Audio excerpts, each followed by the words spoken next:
был, его там не Да. отчитывайте, кто здесь слушает, да, Ему он, просто мозги промыли мозги. да, он как мог здесь держался, как бы ничего такого. Подождите, можно я скажу здесь пару слов? Молодец.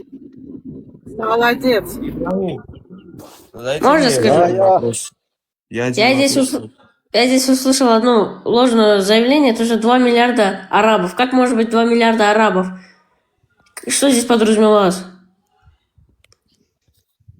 2 миллиарда мусульман Извините, 2 имеется в миллиарда. виду.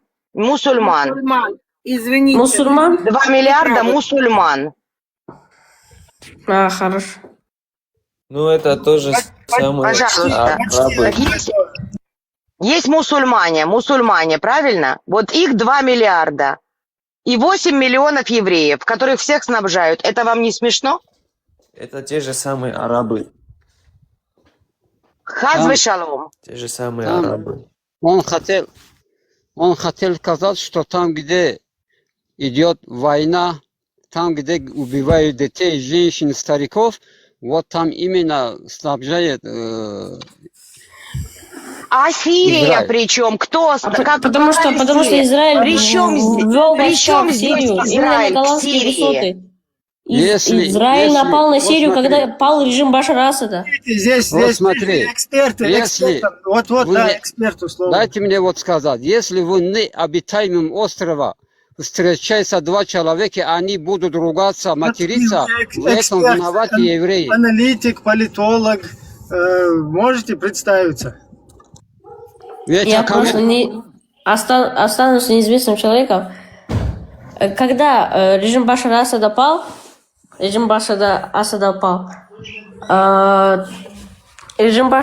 пал, и тогда в голландские высоты Израиль напал.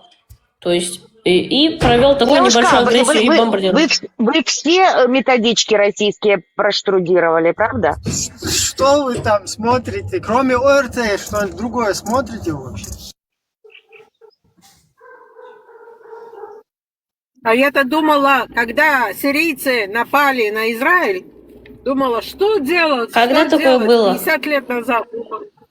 50 лет назад. Добрый день. Я-то думала, а что сирийцы делали?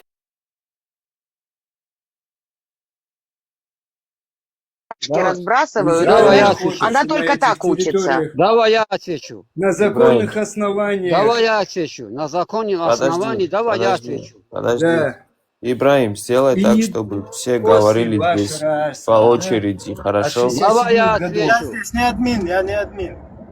А кто? Ну вот сделайте так, чтобы... Давайте, ребята, давайте, субханаллах, давайте Давай по мы очереди. делать ничего не будем. Ты, если Давайте что-то мы хочешь сделаем. сказать, ты говори. Подожди, Леор, секундочку, подожди, секундочку, дайте договорить с спикером. Куда она ушла? Ну, ушла вот. Она поняла, что она ошиблась дверью. На А я 50 лет. свое, что нужно сказать, и так скажу. Просто по очереди Давай. надо говорить, Давайте, чтобы... давайте, буду рада услышать вас. Вы зашли раньше, можете говорить, пожалуйста. Не, хочу Не, я перебивать. просто- Юзер, мой жид тебе в рот, если залезет, ты поперхнешься и подохнешь, сука. На этом эфире ни одного. Ты На мне этом говоришь? эфире ни одного оскорбления. На этом эфире на максимальном уважении. Я Подожди. предупреждаю. Сапожники будут отсюда вышвыриваться. Это ты Я мне моментально. говоришь? Я услышал. Не, это ты мне говоришь, Я Леор? или как? юзеру говорил. Ты слышишь, что я говорю? Юзер. Внизу Ага. в чате пишет. Хорошо. Ибраим, ты сколько лет был в исламе? Можешь ответить? Я в исламе по сегодняшний день, ну, в разных там процентах. Сегодняшний день я 72% мусульманин. А в исламе то я есть- вот с детства, с рождения, вот мусульманина, как родители мои мусульмане, я тоже. Хотя мои родители вообще не практиковали это дело, просто какие-то эти там основы что-то знали, да, и вот как-то так. А ты можешь мне сказать, вот этот Муха, что он такого, например, божественного сделал? Вот, например, если взять, например, Иисуса, то он слепого зрячим сделал, мертвого оживил, ухо он там исцелил, да, когда порезали учеников его или как там, не помню. А что он такого, божественного сделал, чтобы Могу ему поверили бы? Вот первым полетел в космос на этом летающем мишаке, на седьмое небо. Потом расколол Слушай, давай, ты нахуй, с блядь, деревом, ты разговаривал. заткнись, Ибрагим, ты, блядь, сука, рожденный сосунок, блядь, заткнись. Давай я отвечу этому мудаку, блядь. Ты, блядь, А зачем ты его Скажи, кикнула? Зачем ты его кикнула? Зачем ты его Я, кикнула? потому что у себя дома, после Много предупреждения, будем которое я сделала. Нечего тут матом разговаривать. Так Я он, может, предупредила правду бы заранее. ответил, а не то, что Ибрагим. Давай тогда сделаем так. Если вы хотите вести диалог, то, пожалуйста, на уважение. Если вы не умеете себя вести, выйдите лучше отсюда, дабы Но не ему быть злом. предупреждение можно было дать. А я сказала до этого. Так он меня оскорбил, потом Ибрагима оскорбил. А ну, Тогда значит, пошел гулять. Все. Мальчик пойдет гулять. базара нет. Ага. Спасибо.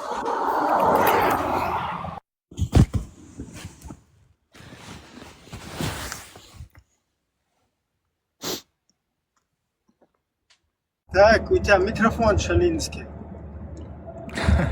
Шум.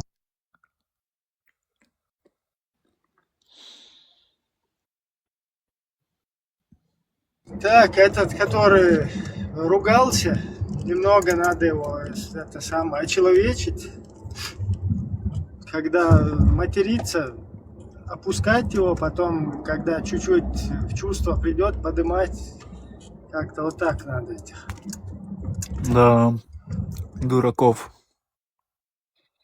Эволюционный процесс еще не прошел, надо их принудительно пропускать через этот процесс. Принудительно Так, слышно пропускать через... Слышно тебя.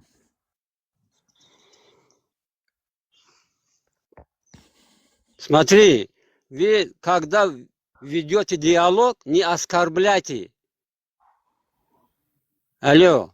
Так, смотрите. Когда вы Учит, хотите конструктивный такой разговор, вы не оскорбляйте нашего пророка. Я еще раз говорю, это ты, Ибрагим, ты если хочешь гей-парад, там иудейский, там пляж, иди нахуй там гуляй. Ты, блядь, не Вы трогай еще нашего раз. пророка, блядь. Если вы ты- еще у вас, раз, ты, блядь, теперь если вы, у вас уже мужики рожают, блядь, ебаный в рот, Слышь, блядь. бача, бачи. не поднимете. Подожди, аккуратнее, Жамшут, ты слишком, это самое. Опять эмоция, успокойся.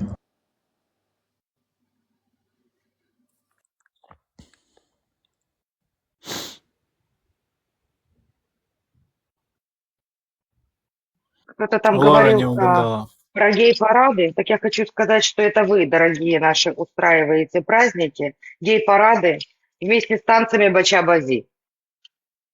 Так что вы бы вообще ротик свой прикрыли и в эту сторону даже не дышали. Вы сначала в себе разберитесь, перед тем, как что-то переваливать на кого-то. Эх, блин. Еще животных не мучайте. А к кому речь, к кому обращаются? И дочек своих не продавайте, пожалуйста, старикам. Очень вас прошу. К кому обращаются, к кому все эти слова? Мне одно интересно. К бача-базинцам. А,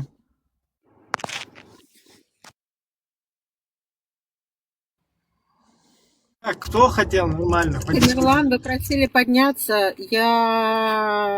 Я не знаю, почему вы не можете. Секундочку, я посмотрю, сколько... мой дорогой, вы меня извините, но у вас очень мало подписчиков. Из-за того, что у вас мало подписчиков, вы не можете подняться. Так что прошу прощения, но это не наша вина, это вина ТикТок. Так что я бы с Да. удовольствием вас подняла, но вам, наверное, нужно больше подписчиков.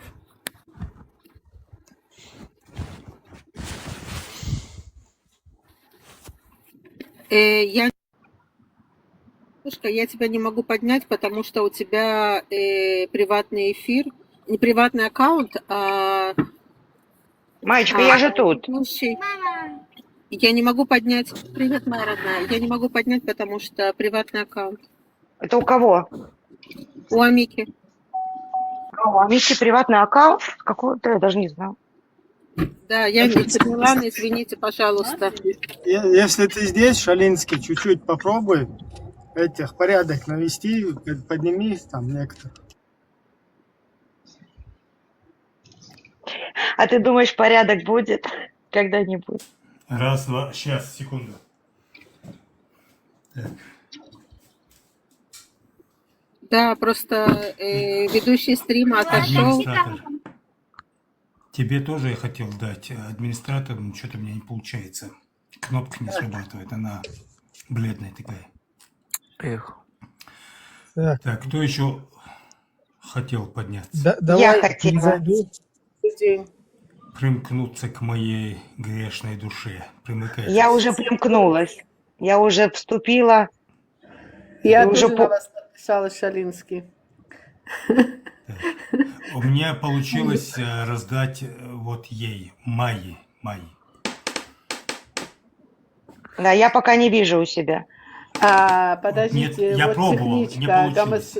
Можно сказать, секундочку, я на несколько минут. Техничка, да, техничка, ты так и останешься техничкой.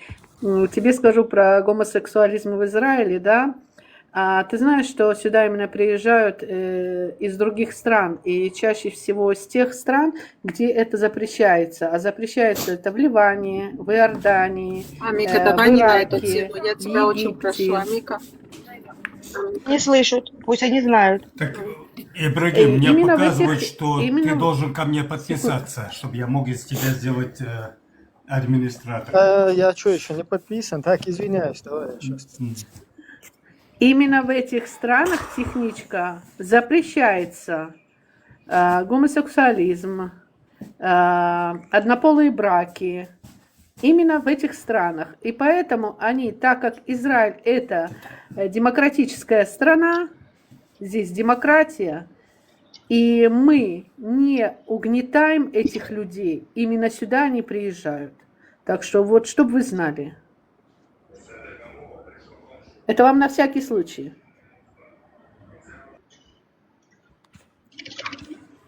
Все. Любава, подпишись, тогда мы вас Я уже подписалась. Я уже давно подписалась. Сейчас. Погодите. Так. Есть. Я могу вас попросить, те, кто сидят, те, кто находится внизу, подпишитесь, пожалуйста, на Тамерлана, чтобы он мог подниматься на эфиры. Извините, я... А кто такой Тамерлан? Он Я здесь... подумал. Он здесь... Тамерлан, все. И я не вижу его. Поднимешься к нашему бандформированию. А вот. Сейчас я тоже подпишусь. Но это мой не основной аккаунт, конечно. Это не мой основной аккаунт. Марат, я Все не есть. подпишусь. Ага. Не. Ибрагим, здравствуйте, Ибрагим. Как ваши дела? Плохо. Бухло закончилось у меня. Все нормально, все нормально. Приветствую. Слава Богу, слава Богу. Самое главное здоровье. Это самое главное. Здоровья не будет, ничего не будет.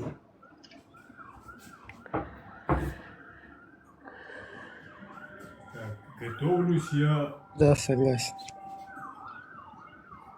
к завтрашнему мероприятию. А что завтра? Эрик, привет. Привет. Встреча. Нет, я увидела, сразу подняла. Шалинский, это пересмешник, я не ошибаюсь по голосу. Конечно. Все, дорогой Меня брат. Да, это заблокировали пересмешник. аккаунт, теперь я Я сейчас стал как и раньше. Шалинским. Давай.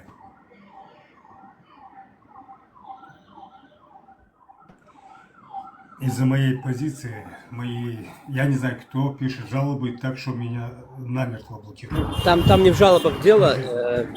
Знаешь, в чем дело? Привет всем, да. Там дело, знаешь, в чем? Они публикацию жалуются. Не на тебя, на твой аккаунт, а на публикацию. На ролике, на ролике. На ролике. У меня Меня Стас зовут, я в Испании живу. Вот вопрос к ведущему есть. Минуту, подожди, Стас. Если заблокируют даже 4 фотографии, 4 контента, то, как правило, блокают весь аккаунт. у меня нету ничего, буквально. Ну, тогда да, тогда жалобу массовая. Да, задавай полис свой аккаунт. Только аккуратно, чтобы ругаться без оскорблений. Да, что Израиль для Украины сделал? Что мы должны почему быть за это? него? А почему должен Два делать? президента еврея. Чего, мало? Ну вообще да. Так что хорошего в этом? Ну, Я Так, прошу почему- прощения, а Израиль мало делал для Украины? Минуту, Ничего Любовь, я не извиняюсь. делает А для почему Украины. Израиль должен что-то Ты делать? сейчас правду говоришь? а что он делает? Ну да, хотя я знаю, он руками Путина и Зеленского вычищает украинцев и Ты заселяет всем сейчас украинские правду говоришь, земли. а Это да. когда больницу строили, это не евреи строили больницу? Госпитали. Первые госпитали. Кто Первый делал? госпиталь. Между прочим, этот первый госпиталь строил мой муж. Ты сейчас Первые правду говоришь? госпитали. И Да тише, не гуманитарную, кричите, и не кричите, гуманитар- что ты нервничаешь? гуманитарную помощь, которую высылаем, мы каждый Успокойся. раз. Ты что, еврейка, что ты так Зачем вы нервничаешь? сейчас неправду говорите? А?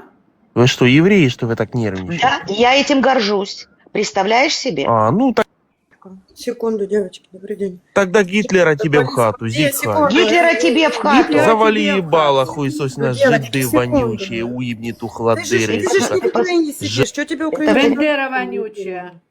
Блять, убежал, скотина. Не, это вообще-то... Да куда ты делся-то? Чмошник, вернись. А что вы перед ним оправдываетесь? Человек сказал, что... Да он Гитлер не живет только в евреев Украине. убивал, он об этом не знает. Во-первых, когда кто-то говорит по одному, давайте оппоненту. Это нормально будет, потому что не слышно ничего. Во-вторых, не надо нервничать. Кто это такой? Какое-то говно пришел, что-то говорит. Во-вторых, Не, важно, вообще, что дайте с Украины- секундочку, можно я, пожалуйста? Да, я договорю, Пожалуйста. Иришка, минуту. Я договорю, потом скажу, минуту. Если даже он пришел он с России, он подставной, или он с Украины, очень просто. Если приходит такое говно, то просто мы никому ничего не должны. Мы никому ничего не должны. А тот, кто понимает, что мы сделали для его страны, он это знает. А тот, кто не понимает, он, значит, изначально против нас. Можно я скажу по этому поводу? Эта вонючка, наверное, сидит и слушает. Первое, мы никому ничего не обязаны, это в первую очередь. Мы даже не обязаны на эти вопросы отвечать. Если ты не хочешь нас поддерживать, ты можешь не поддерживать, это твое личное право. Второе, ты пришел и сказал, что ты с Украины, но не живешь в Украине. А вот у меня к тебе встречный вопрос. А что ж ты тогда так уехал с Украины и не защищаешь свою родину, а претензии другим высказываешь? Что ты сделал для своей родины? Вот отсюда и надо было начинать. Вот, это я хотела ему спросить, но он подгорел, уже Гитлера вспомнил, поэтому убежал. Это чисто провокатор, который там просто Ну да. кидал. Он нигде. Там Наташа он не в сидит Испании. внизу и пишет, что скоро евреи не будут признаваться, что они евреи. Так я тебе хочу Если сказать, бы был Наташенька, он. что не дождешься. Мы гордимся, что мы евреи. И на твоей жизни этого ты не увидишь никогда. Потому что мы гордые евреи, и мы гордимся тем, что мы рождены евреями. Самое интересное, у нас в стране, как ни одна другая страна, знает, что такое горе другого народа. Пусть это будет курдский народ, чеченский, украинский или любой другой. Мы понимаем это, потому что мы веками через это проходили. И у каждого у нас в семье есть человек, который погиб или был ранен, или каким-то другим образом, да, там пострадал 7 октября или там до этого, за 50 лет до этого, к примеру. Поэтому, когда люди приходят к нам, говорят какие-то претензии, мне становится смешно. Эти люди настолько далеки от реальности, настолько живут в своем антисемитском вакууме, что с ними даже не о чем разговаривать. Вообще никак. И еще запомните, все, кто сейчас в чате пишут, что вот дождемся, недолго музыка играть, все остальное, вы не понимаете одну вещь, которая вас ничему в жизни не научила. Начнется с нас, закончится вами. Поэтому вы нас должны беречь. Потому что если с нас начнется, вы пойдете за нами. Вы точно такие же для всего, как и мы. Так что задумайтесь, придурки. И все, кто Только желает... мы последнее свет выключим.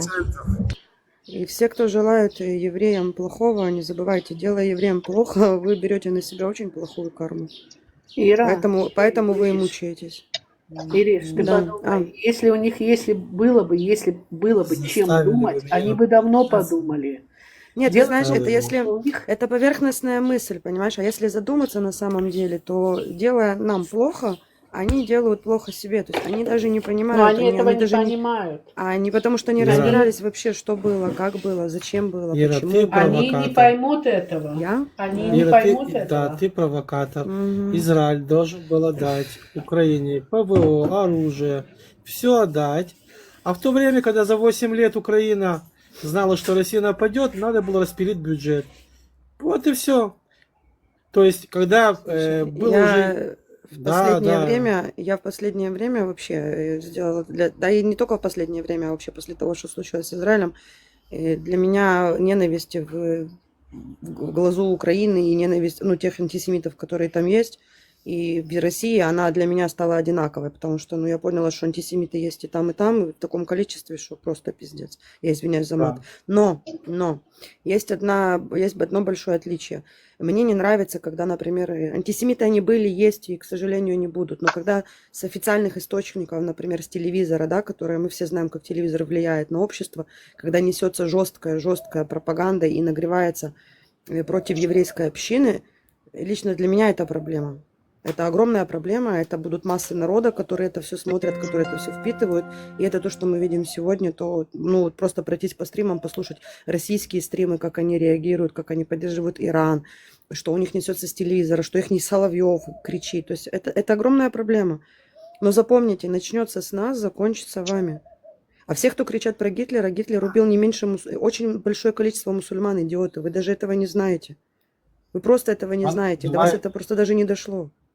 Давай начнем сначала с Украины. То, что израильтяне где-то 80-90% поддерживают Украину, да, то, что мы помогали, мы помогали, во-первых, госпиталь построили, помогали лекарствам, мы дали систему предупреждения, когда будет у вас... Лёнь, я не считаю, что это тема для обсуждения вообще, вот серьезно. Не, пускай слушают, но если вот такие поднимаются сюда, ни копейки, никакой помощи, блядь. Почему? Я объясню. Очень все просто. Лёнь, ты не можешь судить по конченным людям, которые прячутся за аватарками, которые возглавляют Гитлера. Они есть везде.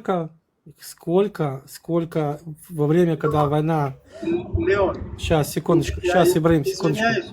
Ладно. Сейчас, секундочку.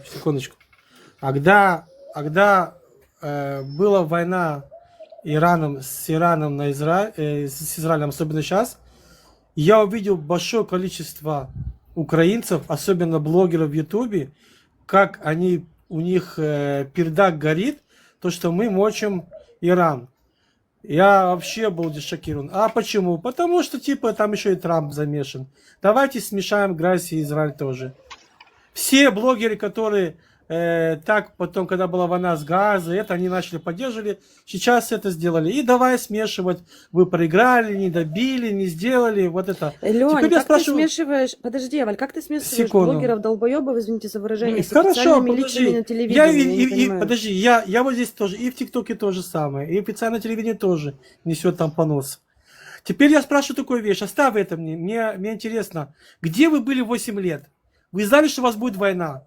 Взяли, распилили бюджет. Леон, Макашура, Валехи Гаджи, Макашура. Как ты к этому пришел? Это другая тема. Это другая тема, Леон. Это тема Россия, Украина. Мы должны... Я сказала, мы никому ничего не обязаны. Все, никуда. Мы должны прийти, помочь. Мы должны прийти когда время... Мы будем оправдываться перед кем? Перед тем, кто говорит, Гитлер вам в помощь? Ну ты серьезно? Леон, марш. Ира, сейчас, марш. Да, смотри, сейчас пока ты это... Да, так это вообще не факт, кто это такой. Сразу на это вот так реагировать не надо.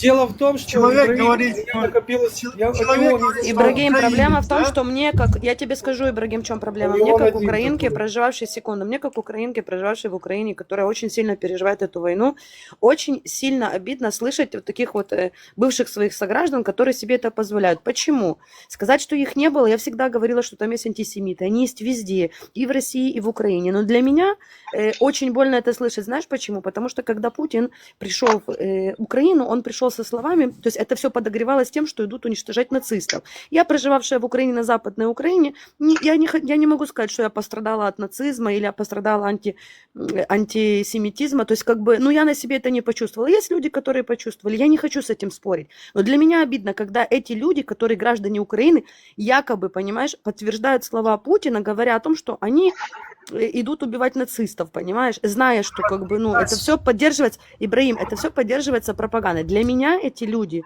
именно вот эти, которые такие вещи говорят, это люди, которые не украинцы, маленькая часть из них может быть, да. Второе, что они, это они работают на пропаганду просто Путина. Лично для меня это выглядит так, потому что им уже не один раз и все объясняли, что... Так нельзя, но они все прячутся за аватарками. Секунду, дайте я закончу. Ибраим, дайте я закончу. В Украине есть закон. Если бы каждый из них показывал свое официальное лицо, имя и фамилию, они бы были наказаны по закону. Но так как они все прячутся, потому что они сцикуны, единственное, что они могут, это быть в ТикТоке и ныть, потому что они ущербные. Вот и все. Теперь смотри, Ибраим, я не беру по нему, он мне вообще для меня ноль. И во время войны я заходил на украинские эфиры, даже вот где был доктор Кастро. И там такой понос шел, что мы еще где-то обязаны чему-то во время войны. То есть это это по нескольким большим эфирам. И это те же блогеры, которые, я ведь слушал их, когда была война в Украине, когда была война с Газой, поддерживали. А как пошла война с Ираном? Серьезно, ты серьезно думал, что в Украине нету антисемитов? Не, ну серьезно, подожди. Я не про это, подожди, я же не про это. Мы даже, когда же здесь в ТикТоке большие эфиры сидят, которые молча сидели, да, Израиль молодцы, все такое. Как мы ударили по Ирану, пошел понос. Я тебе говорю, мы обязаны это, а что вы ударили, что вы это. И все писаются кипятком. Леон, Понимаешь, вдруг я все знаю, смотри, не хочу умничать там и так далее, но вот зная вот эту вот культуру, да, этот менталитет, вот это вот, скажем так, когда создают провокации, да, там между народами, тем более человек, который вот сюда зашел, он, даже если он украинец какой-то, вот то, что здесь был, что он делает в Испании? Это человек призывного возраста. Вообще, какого лешего он куда-то в Испанию выехал? Он не имеет права туда выезжать. И зашел сюда, накидал, короче, и выскочил. Ты не услышал меня. Не, Ибраим, ты не услышал меня, к сожалению. Ты не услышал меня. Леон, я понимаю, вот сейчас предыдущая спикер говорила, она как раз таки эту тему и говорит, тему нацистов. Про нас тоже была тема исламских террористов. Потом нас подставили под это, действительно, под вот этот образ. То есть, когда хотят, могут подставить и под этот образ. Поэтому я бы не спешил бы, да, там с этим. Я говорю о другом. Ибраим, ты не слышал меня, вот серьезно, к сожалению. Я говорю о том, что я заходил на эфиры, да, которые сидят украинцы, там много украинцев, которые были вроде нормальные. И вдруг, и даже где даже был, когда Костя был, доктор Костя, да, вдруг я начинаю от них слышать вот эти речи. То есть это, знаешь, 2 месяца я наблюдаю, вот этот понос идет. И, понимаешь, и вдруг... Леон, мы уже с тобой на эту тему разговаривали. О том, что сейчас, то, что Америка и ДАС, и многие люди необразованные сплели Израиль с Америкой. И да, нам в данный момент ваша война косвенно бьет по Украине. И те, куда ты заходил, пробуждение совести, они говорят, что мы к евреям, к народу относимся нормально. Они говорят о том, что они даже говорят, я израилька. Я сегодня была на этом эфире и лично слышала. Второе, Леон, я Израиль не сужу по Бусе, Туркмену, Женьку и всем остальным. почему ты постоянно хочешь Украину судить по каким-то необразованным. Я не сужу по Ворону, который мне говорил о том, что еврей еврейке говорил, живущий в Украине, хорошо, что на тебя летят бомбы.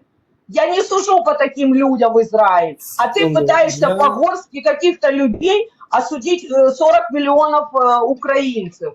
Вот Подожди, и ты смотри.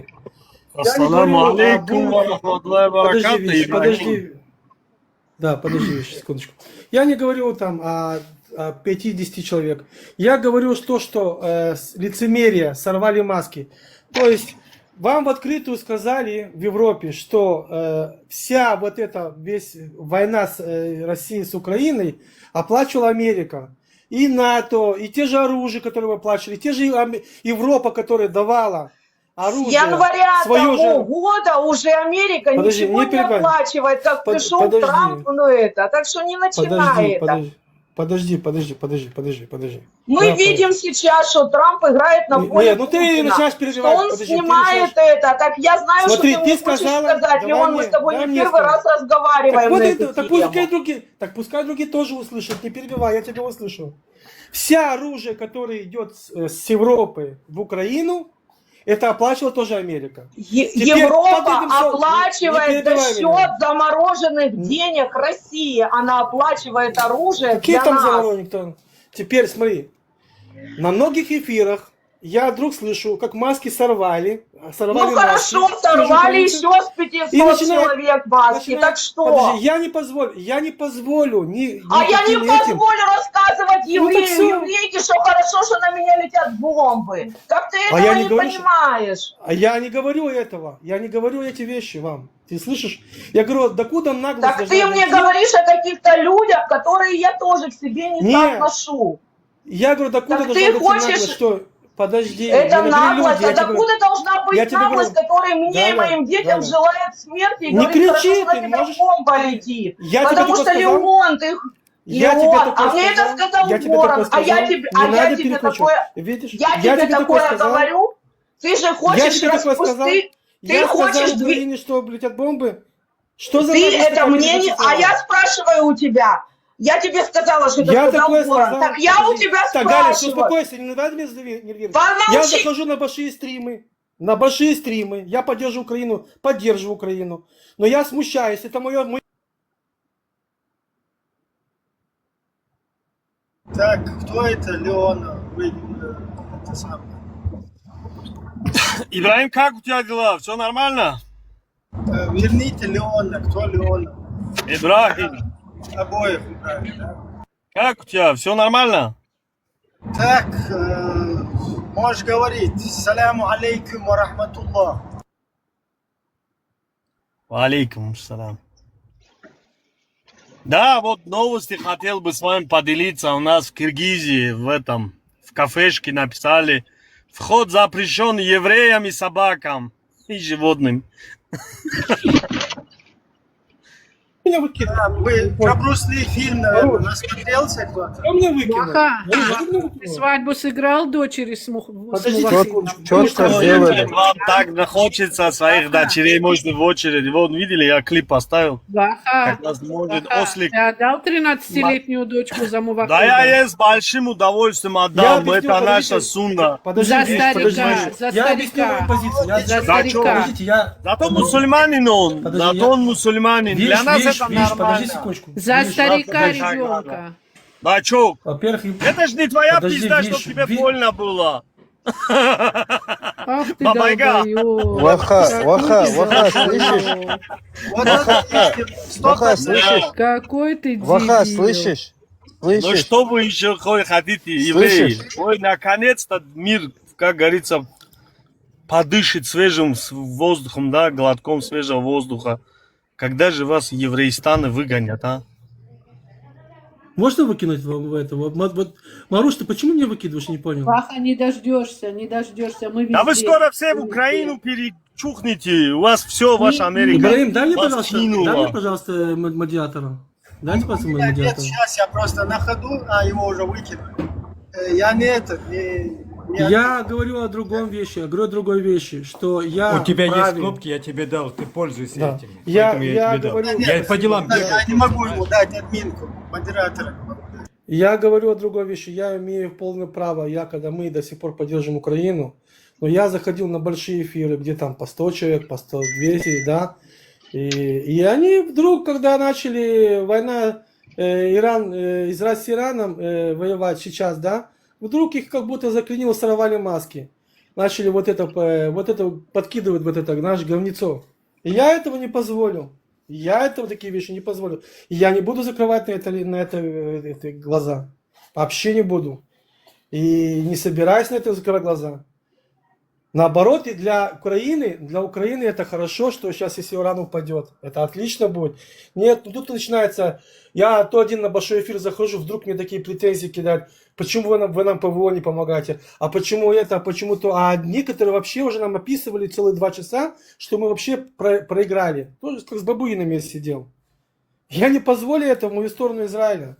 То, что я поддержу Украину, да, это не значит, что украинцы потом на больших эфирах будут сидеть гнать наезд на Израиль. Этого я не позволю.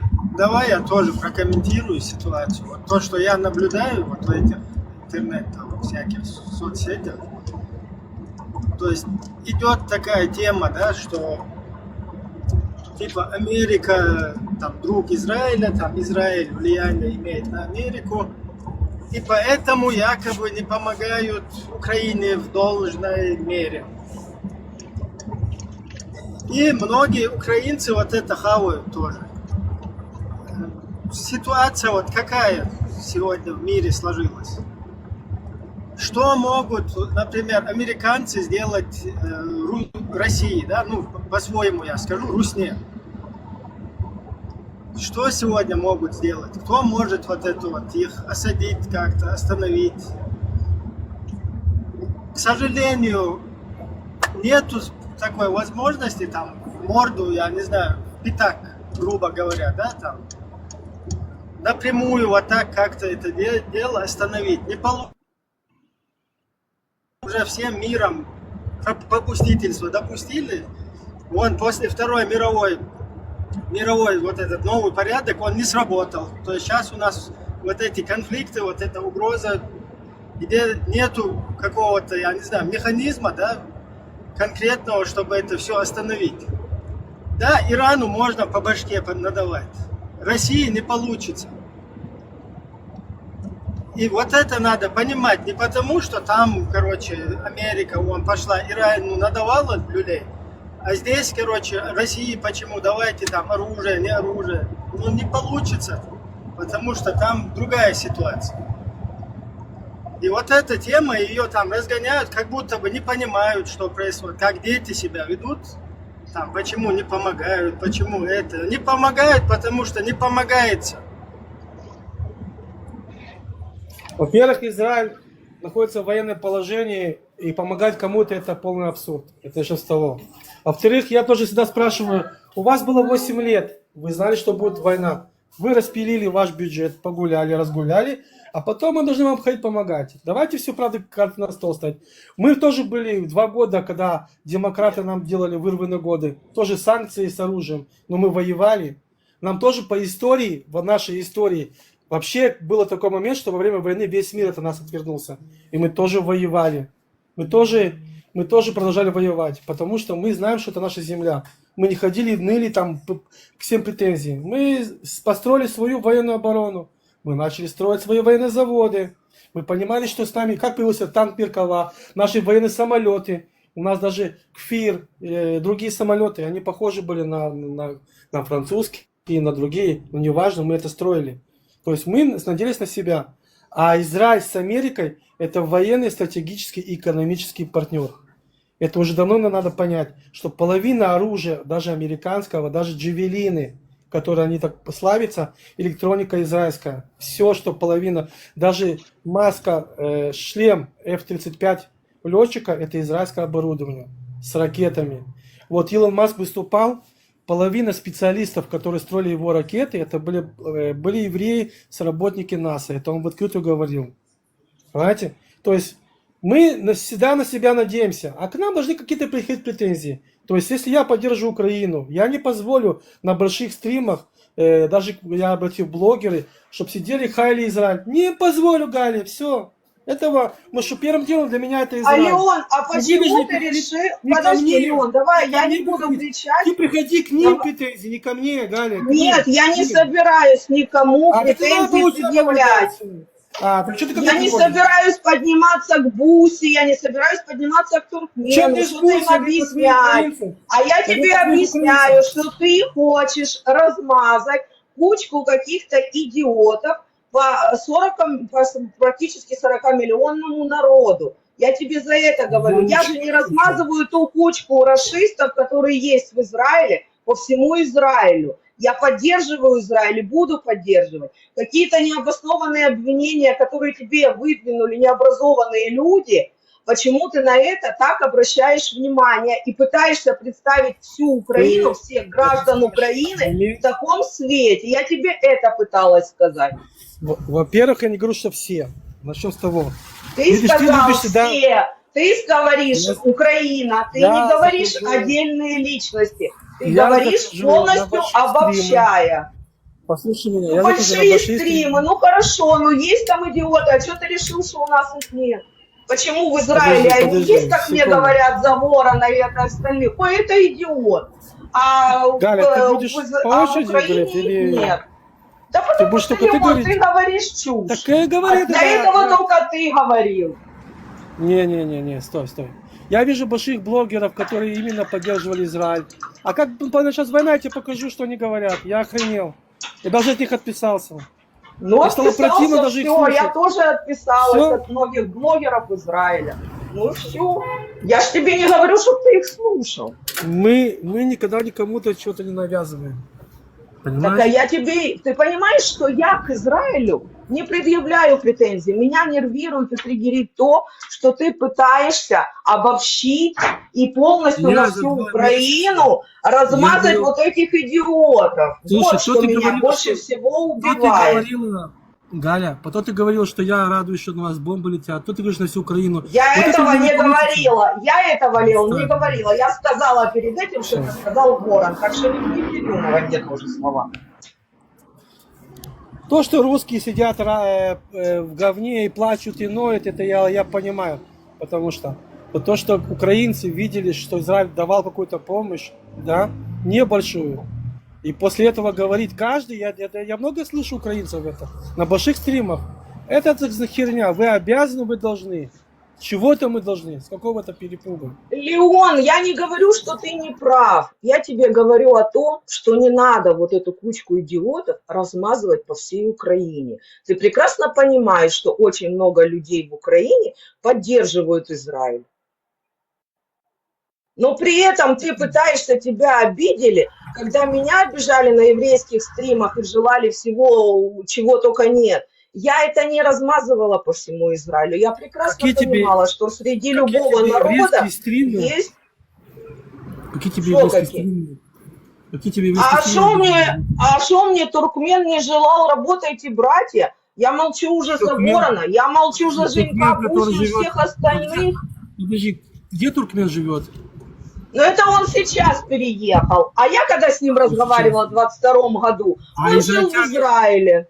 Он жил в Израиле. Подожди, а израильтяне мы с ними не спорили, не воевали с ними? Не спорили? Но вы в какой-то момент пришли к тому, что бесполезно. Я так же само считаю, что я ни у кого переубеждать я не видел на эфирах, кроме одного, что залетел один мужик, Сергей, я не знаю, это большие эфиры, которые, и начал говорить на своих украинцев, вы что, говорит, вы что, полетели, говорит, вы что гоните? Они во время войны, они сейчас воюют, кому обязаны? Это большие эфиры были. Я это объясняла уже очень давно. Ты думаешь, в 22-м году не предъявляли? Ну ты не видел, так что ж мне теперь звать тебя на все эфиры?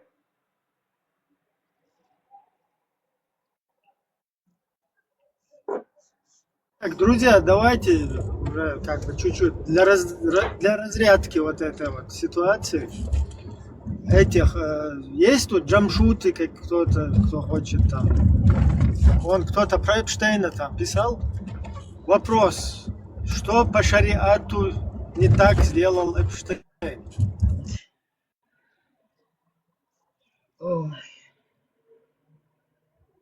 Кто хочет ответить, можете подняться, поднимитесь и объясните, что не так по шариату. Какое наказание?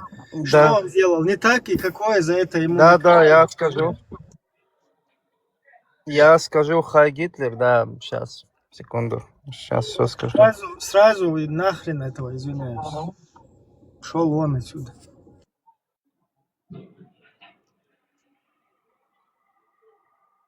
Следующая попытка.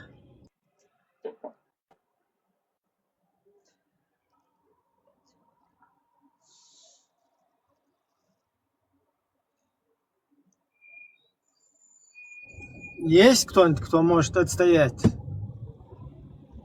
вот это свои позиции какие-то? Давайте, разъясните. Любители исламских государств, любители Очень быстро шариатов. скинули. Я бы с удовольствием с ним А нахуя поругалась. ты голос Галечка, давишь, привет, как чеченец, дорогая. долбоеб? Привет, Любовь. Как ты, мое солнце? Ибрагим. Нормально. Не нервничай, все будет пучком, Ты, Галь. Любава, меня очень нервирует, когда украинцы с израильтянами вот это последнее время ругаются. Заходить туда и становиться рефери, я не вижу в себе реально сил вот таких вот. Я с Леоном могу по-дружески поругаться. Да, А заходить и по-дружески. что-то им доказывать, я просто не вижу смысла. Ты же сама понимаешь. Посмотри Каким-то внизу, что латентным пишет этим- Александр. Посмотри, что пишет. Слава Украине и Палестине. Всё Ну, что правильно. тебе сказать? Дима, ты зачем голос давишь? Ну, что тебе сказать, дебилоид-то? Слава Украине, я поддерживаю. С Галей можем поговорить на это и через полчаса забыть. Просто, Галя, ты посмотри, как и я, да? Я объясняю свою точку зрения. Для меня не существует другой страны, как моя страна. Я могу поддерживать. Я просто не люблю лицемеры, когда я не буду назвать имена, а когда они кричали, что нам нужна эта поддержка, не нужна. Но они кричали, вот, Израиль, молодцы. Похуй, ебало, завали со своей синагогой. Ибрагим, ты зачем голос давил, как чеченец только что? Проститутка. А как началась война с Ираном? Вот, твои кумиры, Ибрагим, твои любимчики. Это мой был, мой пациент был. Да, Чё да, вы? да. Верните. Русофоб пришел, русский, блин. Ты вчера ушел? Русский исламофил. Слушай, ты вчера ушел, прилетели все русские. Слушай, да, прикол. Мы с Вендетта уже сонный уже кричит, я на вас Они ругаться уже меня, не меня буду. подсиживают, пока я не выйду, чтобы потом гадить там. Так вот ты вчера ушел? Вы правда хотите, чтобы я вернула этого пациента молодого? Слышь, Ибраим, сейчас, секундочку. Ты вчера ушел. Вчера пришли русские на эфир в Вендетте. Много причем было. И вот мы там сидели, слушали, вот все эти над ними издевались. Мы с ними разговаривали до 3 часов ночи. В конце концов, я и Вендетта заснули на эфире. Бля, они там Я гавкали, слушала, я внизу Леон была. Они там гавкали. Я слышала. Я заснула с вами. Вендетта с полусона, я на вас фугас ложил. В конце концов, я уже вырубился. Где-то в 3 часа ночи. Патрон, куда только он его... Спасибо, что подняли на эфир. Леон, Любава, Израиль, хай. Галька, я тебя люблю. Галя, я тебя обожаю, люблю, не волнуйся, все нормально. Просто у меня есть возмущение. Я не волнуюсь, меня тоже возмущает лицемерие, поэтому я пытаюсь реалистично смотреть на вещи, и я тебе говорю, не размазывай по всей Украине то, что происходит на стриме. Галь, это тоже меня триггерит, понимаешь? Я уже не знаю. Самое главное, что израильтяне очень сильно начали, местные, да, обратили внимание, кто такая Россия. То есть, потому что для них россияне, они всегда подходили ко мне, они думали, что Россия это Украина вместе. Ну, они же не знают, да. Думали, что вот это все Кавказ, это тоже это Россия. одно и то же все. Да. А я им все объяснял. А вот когда вот с этим аэропортом случилось, то, что в России наших начали проверять на 5 часов, я спрашиваю, что вы думаете насчет этого Ирана, почему вы нападаете на Иран? Тут у нас случился огромный взрыв. То есть, как бы, знаешь, и все больше и больше наших местных видят, что Россия это враг. Россия враг для Израиля. И начинаются вот эти подниматься все больше и больше темы, почему мы с ними какие-то торги имеем, почему нам не обрезать все. То есть я буду первым рад, что Израиль наконец-то оборвет все какие-то отношения с этой страной. Леон, ты Леон, слышал, что вот- было вчера в аэропорту? Галя, ты слышала, что было вчера в Да, аэропорту? что 40 этих Я об этом задержали. говорю. Я об этом Да, говорю. я слышала. Я тебе к Ну, тому и говорю, что многие украинцы смотрят на то, что вы с Россией торгуете, что вы как бы это, хотя они как бы, ну, во всеуслышание говорят, что мы помогаем Ирану. И многие украинцы, это не обязательно антисемиты, они просто этого не могут понять. То, что там предъявляют какие-то претензии, я считаю, что это идиоты, никто нам Ну, ничего не Европа должен. тоже торгует с Россией, Европа тоже торгует с Россией, Америка торгует с Россией. Они тоже враги. Но у них есть санкции все равно. Самолеты сейчас не летают в Европу. Тут люблю, там не люблю, вот этого я, или так, Ну, или так. слушай, это тоже плохо, но вы никак не сделали. Вот, Галя, я вот хочу это матернуться проблема. прямо. Знаешь, это называется работа на полшишечки. Ну, знаешь, как бы я же говорю, ну, а у вас идет вообще без шишечки. Так что тут такое. Ладно, все, давайте. Давай, не теряйся, дорогая. Хорошо. Твой пациент пришел, Ибрагим. О, пациент пришел. Пациент больше Заебала мертв, ты чем жив? проститутка Или... дырявая. Ибрагим, у меня от тебя вопрос. Зачем ты Да голос ты как мой чеченца даешь? мальчик, да шо ж тебе так плохо танцы даются? Да, тихо, Бачарбази. завалибала А шо ж проститутка, тебе так поварёшка. плохо, Я не с тобой мамочка? Ну так разговариваю, твоя мать прям проститутка. Что тебе надо еще? Что Как тебе задела сказать? Чем тебе толстуха. Ибрагим, помочь? ты зачем голос Тебе даешь, уже я ни не одна понимаю. Ты ж реанимация не крутой поможет, человек. понимаешь? Тебе ни одна Да тихо, никому не реанимация не интересно. поможет. Тихо будешь сидеть ты. Тихо ты будешь сидеть в туалете, понимаешь? И кричать бумажку подайте. Вот там ты будешь сидеть тихо. Молодой, как ему Смольный тоже название это. Да, я не понял, зачем ты реально голос даешь? Разговаривай как просто обычный человек. Ну давай, что ты хочешь? Чем интересуешься? Не За чем шариат? интересуешься, а нормально. Ты за Не шариат? делай себя чеченца какого-то. Повторяю вопрос, ты за шариат или против шариата? Он русский, какой он шариат. Я говорю, нормально общайся как русский человек.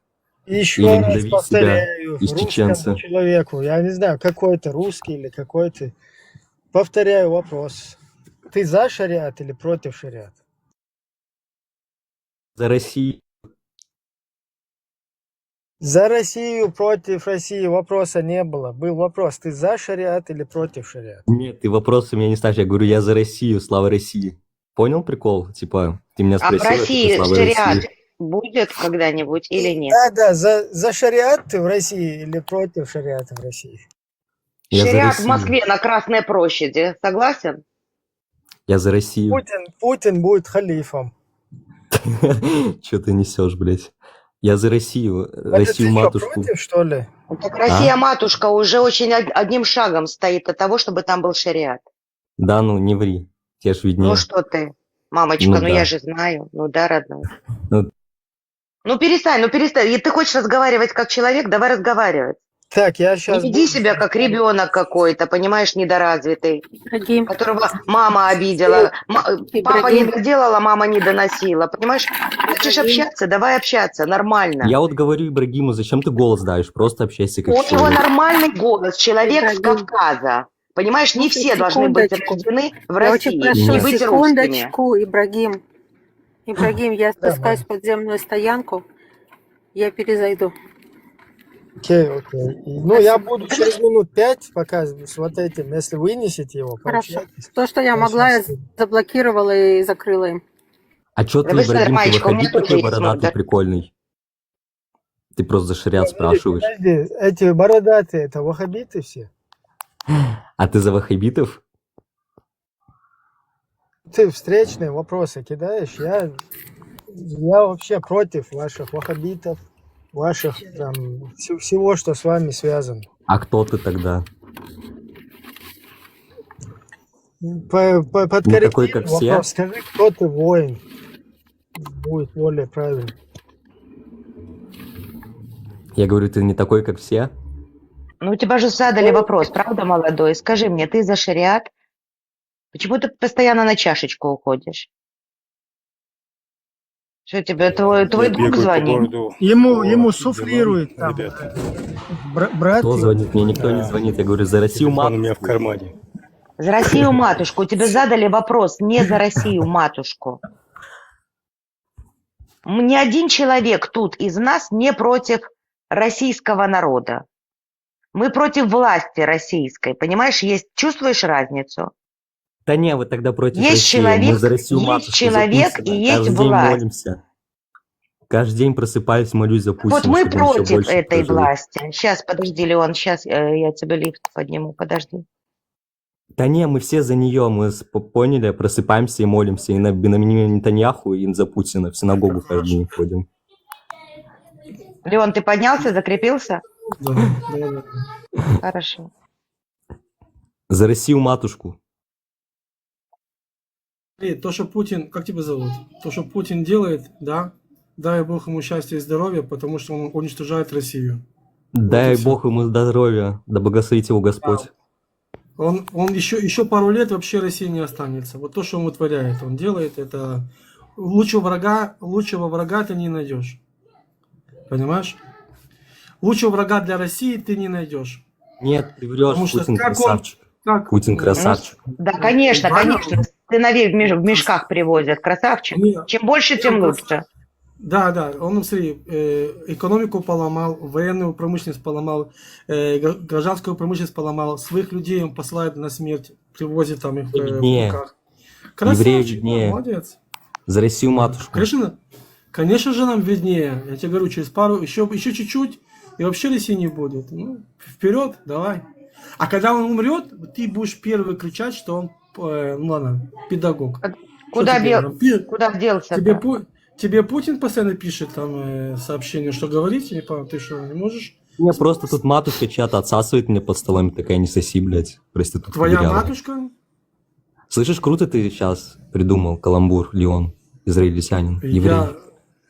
Я придумываю, я это говорю фактами. Что Так тебе нет, уже, чем тебе не замкнул, нравится что ли? Путин? Молодой, ты красавчик. хоть не пугай меня, что там твоя матушка под столом у тебя сидит и делает то, что Ну, делают. он вообще неадекватный. Если какой-то. дошло до того, что это твоя матушка, то, господи, куда мы все Твоя тянемся? матушка поняла, я не стал имен давать. Твоя матушка, моя матушка, не Твоя трогай матушка мою у меня под матушку. столом, все верно. Солнышко, Знаете, почему значит, пишут тебя уже выводы? нету с нами, Потому- мамочка моя, потому если что моя Лыбалу матушка матушка тебе мне это под столом делает. сосет. Так Путин если моя красавчик, и матушка вперед это Россия. делает, понимаешь, то Вперед тебя уже с Россия. нами нету, ты уже давно зомби. Сейчас, Люба. Зомби-апокалипсис. Всё, он уже просрался. Как ты понимаешь, как он услышал, что я сказал, да, Путин молодец, убивает русский народ, его аж сразу замкнуло. А по факту так и есть. Он уничтожил Россию. Больше врага не найдешь в России. Такой, как Путин. Полностью уничтожает всю свою... Здравствуйте. Добрый день, Привет. если не шутите. Такие разговоры, какие могут быть шутки, такие разговоры здесь ведутся, это ужас. Да это просто шок. Шок в шоке. Откуда? Вот он же молодой парень, молодой. И откуда вот это вот промытие вот это мозгов, понимаешь, ничтожество? Это и что же из него вырастет? Население России такое большинство, я думаю, 85-90% больные этим.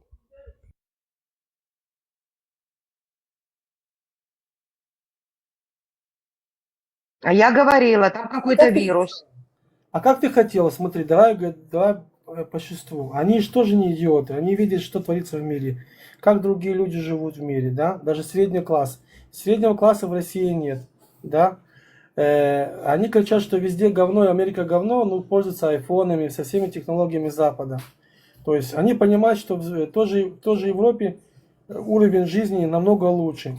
А живут они в говне. Ихние политики воруют с них деньги, да? Ставят их в позу 69. А они живут как нищие. И как ты хочешь, чтобы они сейчас скажут что-то на этого Путлера, на бутылку посадят? Они понимают, что они крепостные. Они всегда были крепостные, рабы. Свое мнение, их мнение это не считают никогда. Вот и, пожалуйста, вот тебе и получается, что они это... Вот так они себя ведут. Быдло. Согласен, согласен. У меня, знаешь, какое представление, когда я вот вижу Российская Федерация по телевизору, по интернету. У меня, знаешь, какое представление вот этой России? Вот картину видели «Бурлаки на Волге», которые тащут какую-то телегу или 100%. воз 100%. какой-то. Корабль. Вот Да-да-да. они ее Да. тащат, Корабль. и наверху сидит Путин, плеткой Я их бьет согласна. по спине. И они вот поворачиваются еще А к они нему и говорят, кайфуют. еще кричат, чтобы он их еще ударил. Вот такое у меня Вот давай представление о смотри. России. Смотри, они хвастались своей военной технологией, которой аналога в мире нет. Я согласен. Такого говна больше нигде не создают и никогда в жизни и не будут создавать. Это старое забыто 90-х, 80-х годов. Теперь они хвастались космосом, да, вот что они там ракеты ставят, все это. Частная компания опередила их. Частная компания Илон Маск создает ракеты, которые взлетают на орбиту, в космос, и сама садится. Понимаешь? То есть опередила их на, я не знаю, на лет 200. Военная промышленность, их технологии, они поняли, что они обосрались везде, особенно война с Ираном. Для них это вообще был шок. То есть, представляешь, F-35 взламывает установку ПВО, российской ПВО, показывает ложные цели. Это вообще анонс. То есть, как бы, ты понимаешь, на каком уровне, где они поняли, что они в шок, ну, как бы, кто они? Мало того, мы взломали их систему, они пригнали свою родную систему в Иран, потому что не хватало. И мы взломали. А когда ты продаешь какие-то системы, они обрезанные. То есть, а свою оригинальную, то есть это с их системы. То есть, когда мы взломали их систему ПВО, мы поняли, что мы увидели всю систему ПВО Российской Федерации. То есть, это все видели. Значит, если мы увидели, это увидели американцы. Ты понимаешь, какой у них сейчас шок? Где они сейчас, в каком они шоке сейчас живут? Леон, ты хочешь поднять вот этого? Давай поднимем этого, который пишет «Холокост лучше». Да, у них нечего сказать, поэтому их подпирают у них.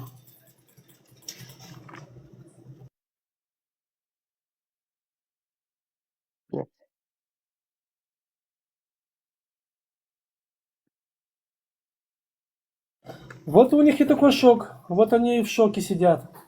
Также и китайцы обломались. Китайцы своим ПВО. Они тоже в шоке там сидят.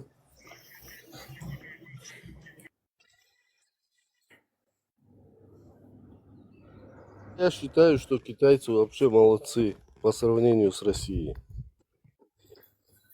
Капитально. Они просто опередили всех. Вот. Китайцы взяли Сибирь. Сейчас война с Украиной это отмазка. Понимаешь, отвода взгляда. А когда все это закончится, когда-нибудь все это заканчивается, они будут чесать репу, что делать с китайцами. А китайцев ты уже не выкинешь из Сибири. Это уже все. Китайцы, вот как они? Китайцы захватят всю Россию. Да, они взяли кредит, но они не отдадут, понимаешь? Вот в чем прикол будет. Отдадут, я согласен с этим. Они никогда не отдадут эти земли. Все уже.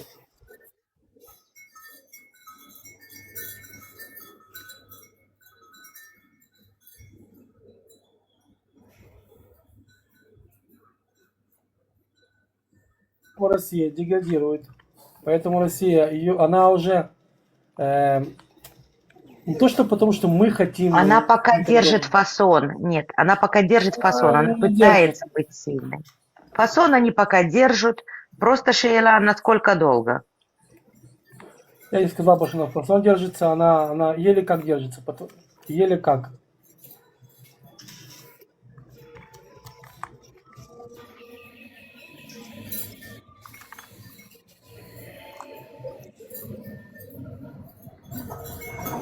То, вот они качают нефть, они не могут отправить свою нефть. Потому что НПЗ их половина разломаны. Кого там шум идет? Ханука. У Ханука микрофон включен. Да, всем здравствуйте. Здравствуйте, здравствуйте. Стелка, привет. Привет. Привет, привет, ребятки, как дела? Привет, привет. Воюем, все как всегда. Слушай, я под утро, у нас закрылся эфир, ну и я легла спать, и пока листала, попалась на один эфир, где сидели ребята-чеченцы, как бы мусульмане и армянин, который втирал всем и рассказывал, какие евреи жуткие, противные, и как они теперь разбегаются обратно повсюду, где жили. Кстати, у нас есть один... Так что, мы теперь в Армению переезжаем? Нет, ни в коем случае. Он признался сам, что в Армении никогда не было евреев. Нету и не будет. Это его слова. Он живет в Ереване, он это знает лучше. Там евреев не было, видимо. Ну, вообще-то, кто знает, Армения – это монотеистическая страна. Там 99% только армяне. Чуть-чуть езиды есть, ну, там чуть-чуть таких мелко. То, что смогли с ними ужиться. Я знаю, что в Армении на всю страну есть одна только синагога, и живут в Армении только 1000 евреев. Все. Мне только было смешно, почему армянин говорит о том, что евреи по всему миру, в принципе, армяне, только 3 миллиона в своей собственной стране, остальные все по всему миру, а их 15 миллионов. Хороший вопрос. Я вообще в шоке. Когда они осуждают нас, мне просто интересно понять мозг армянина, который так с осуждением и с такой, знаешь, ненавистью. Вот слова, которые он говорил, это была чистая ненависть. Не знаю, откуда у него пропаганда, может, он в России... Но так же всегда. Ну, говорят же, что в чужом глазу соринку заметишь, а в своем бревна не увидишь. Так Короче, я в итоге уснула, и у меня запись пошла, хер знает на сколько времени, на 1,5 часа, наверное. Надо теперь по кусочкам его закачать и отправить одному человечку, который говорил только про одну сторону. Ну, я очень справедливый человек. Я люблю, когда со всех сторон мы смотрим картину общую и видим ее, правду, да? Всегда утверждаю, в каждом народе есть хорошие люди и нехорошие люди. И вот так вот, если судить. А самое интересное... Шалом. Привет, дорогой Ибрагим. Как дела, уважаемый? Сразу хочу тем, кто сейчас подтянулись, все нормально. Ам Израиль, хай, и с праздником вас. Спасибо, дорогой. Спасибо. Знаешь, этот праздник чуть-чуть тяжело нам его отмечать. Со слезами на глазах. Да, но все равно мы праздновать будем. Всегда будем. Что я хотела сказать? Самое интересное из всего, что он говорил, это не то, что он свою ненависть говорил, да, потому что мне плевать, кто нас любит, кто нас нет. Самое интересное, что он говорил про церковь армянскую здесь, в Израиле. Как они стараются и пытаются, и хотят быть фалустинскими. Что, мол, 10 тысяч армян живут в Фалустине, да, и что они очень хотели бы, ну, они там между собой церкви не ладят, у них там вечная война, католики, протестанты, эти армяне, у них там все время свои срач свой. И они в определенное время решили, что передадут ключи какому-то муфтию, мусульманину, который будет в их праздник приходить и открывать им эти ворота. Потому что иначе они просто перебьют друг друга.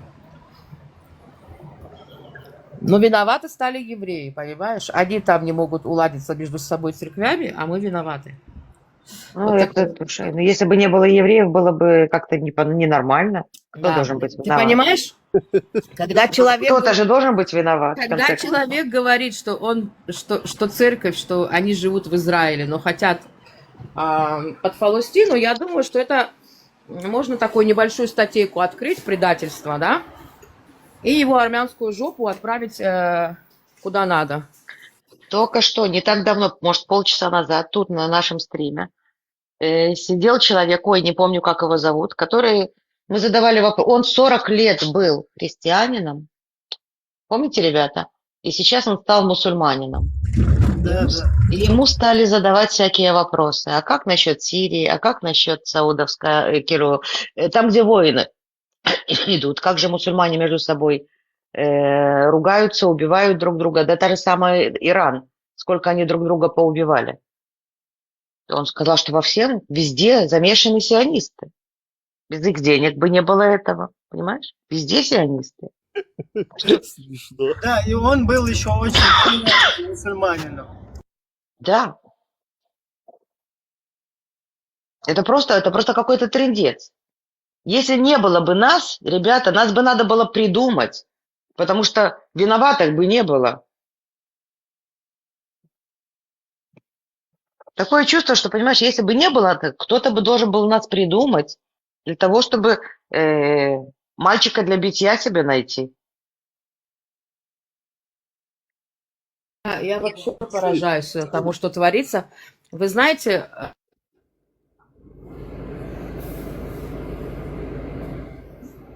Стелка, тебя не слышно.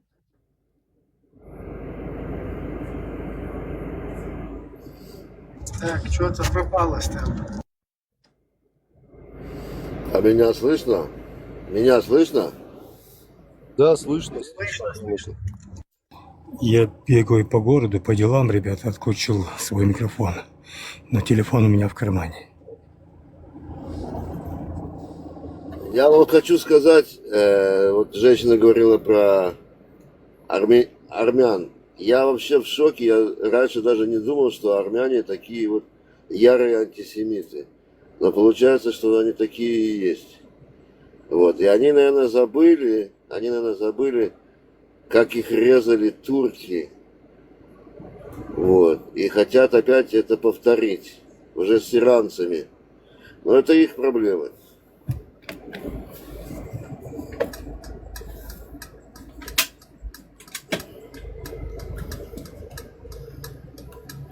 Да, для меня тоже это таким новым было, что вот иранцы, имеется в виду, армяне тоже подключились к вот этой теме сейчас, антисемитской, которая...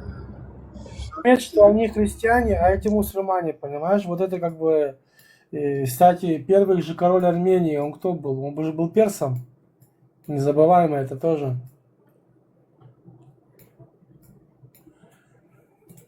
Смотри, во время этой войны я увидел, кто лицемер, кто не лицемер.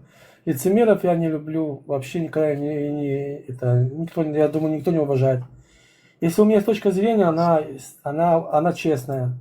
Я увидел много вещей, особенно вот я вот тоже вот с этими армянами, это вообще был же это шок для меня был. Настолько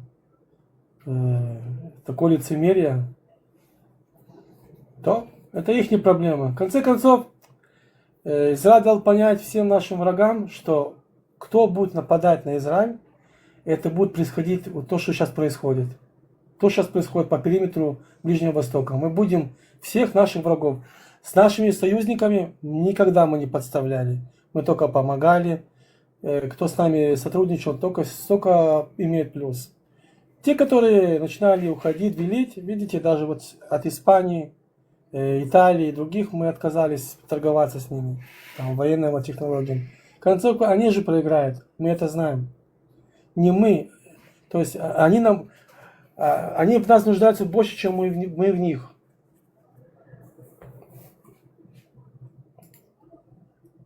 И это видно зависть, это видно, как маленькая такая страна уничтожает всех, это видно всех врагов, а это, видимо, невыгодно им.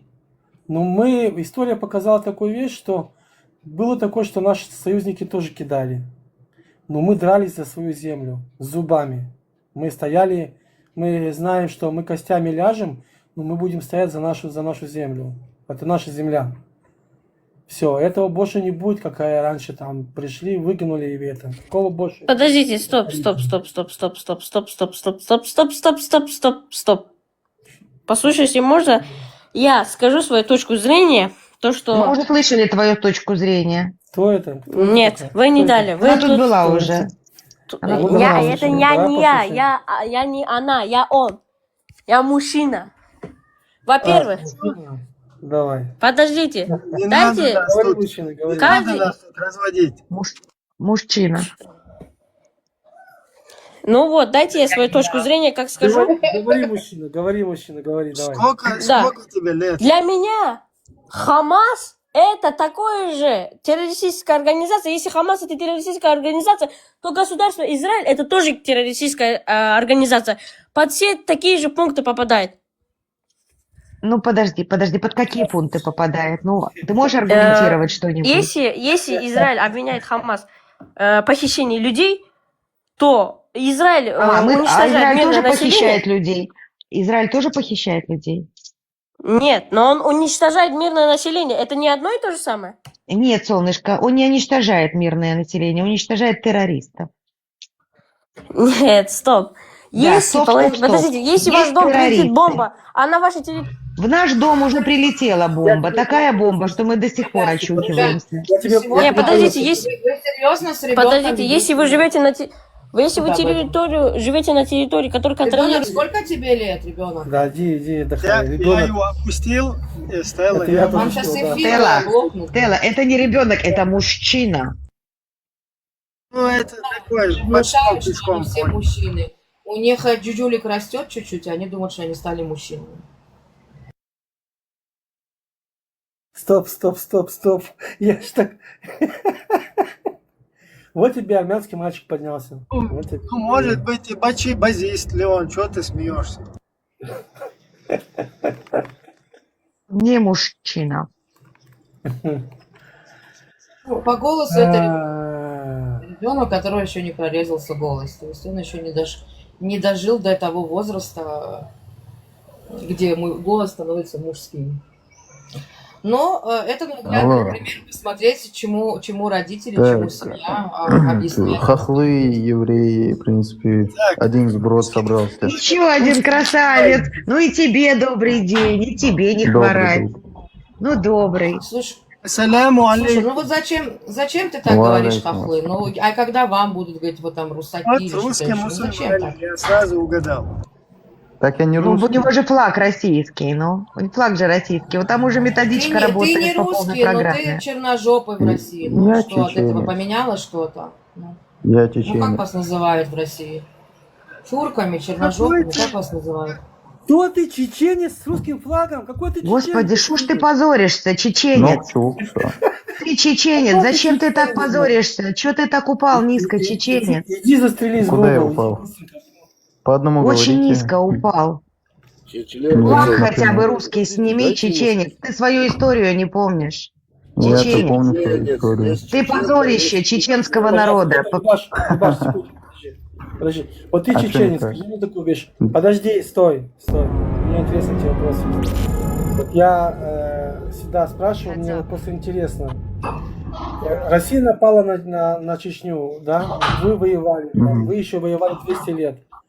То есть они вас захватили, ну мясом закидали, понятно. Позор чеченского народа Да просто. подожди, ну Любаш. Погодите. После всего этого ты одеваешь русский флаг. В смысле после этого всего?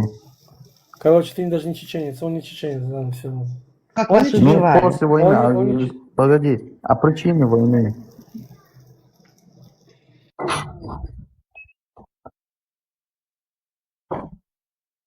Политическую какую-то вот эту ситуацию политическую. Он говорит, а что такое?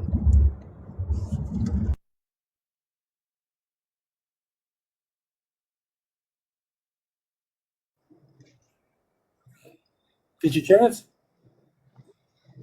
Ну, давай поговорим на чеченском. Подожди, Любаш. Давай. Ибраим, поговори с ним на чеченском, Ибраим. Ибраим, поговори с ним на чеченском.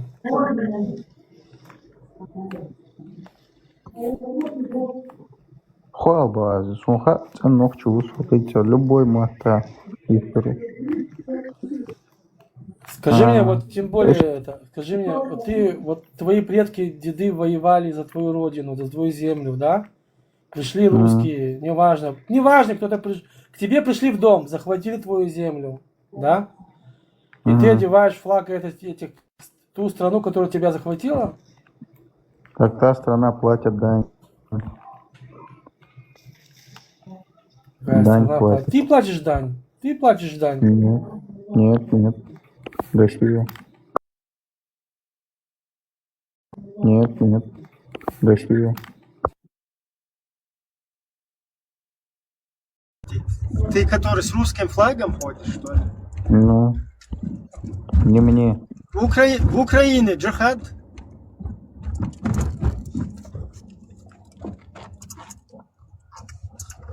Еще раз повторяю. В Украине джихад? Абсолютно. Окей.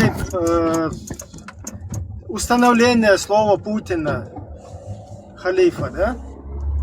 Ну, Халифа, да? ну.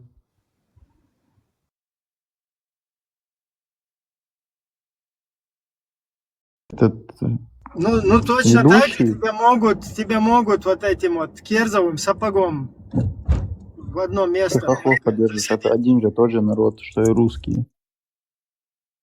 М? Ну.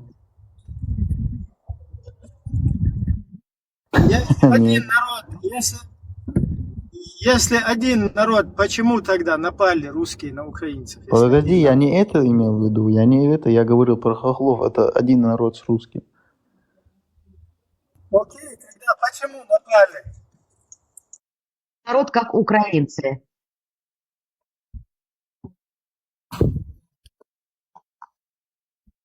Нет, нет, нет, никакого такого не было, ничего такого. Пару добровольцев было, пару добровольцев. Ну, нисколько.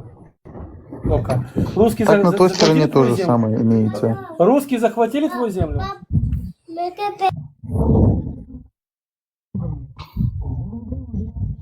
Нет, нет, Ой. нет.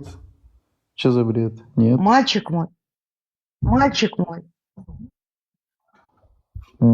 мой, ты историю сначала учи. Западный бред. Вот и все. Вы несете западный бред.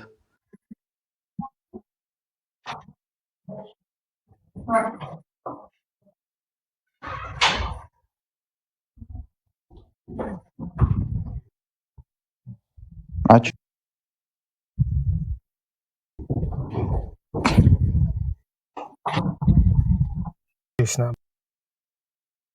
Ну, при всем при этом, вот ты как бы с точки зрения религии можешь вот это обосновать, этот джихад?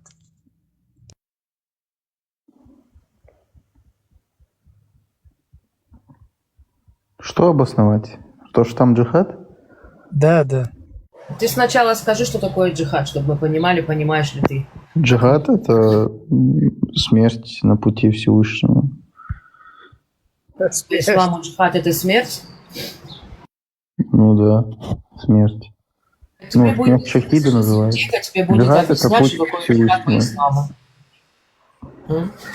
Сколько есть джихадов, скажи мне? Много. Историю не знаешь, религию ты не знаешь, ни хрена ты не знаешь. Подожди, Леон, дай ему ответить. Ты не чеченец даже. Позор. Погоди. Леон, подожди. Прежде чем говорить о моей... Уберите его, дебила.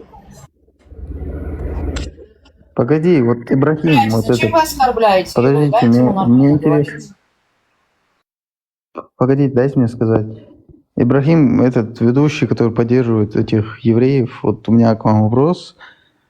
Что насчет Израиля, который поддерживал действия, оккупационные действия со стороны России в сторону Чеченской Республики Ичкерия? Почему она одобряла это? И никакой помощи от этого не было, от этого государства в сторону Ичкерии. Ну, вы оказываете какую-то поддержку этим евреям. И плюс они устраивают открытый Подожди, геноцид. когда мы поддерживаем? Когда Израиль это поддерживает?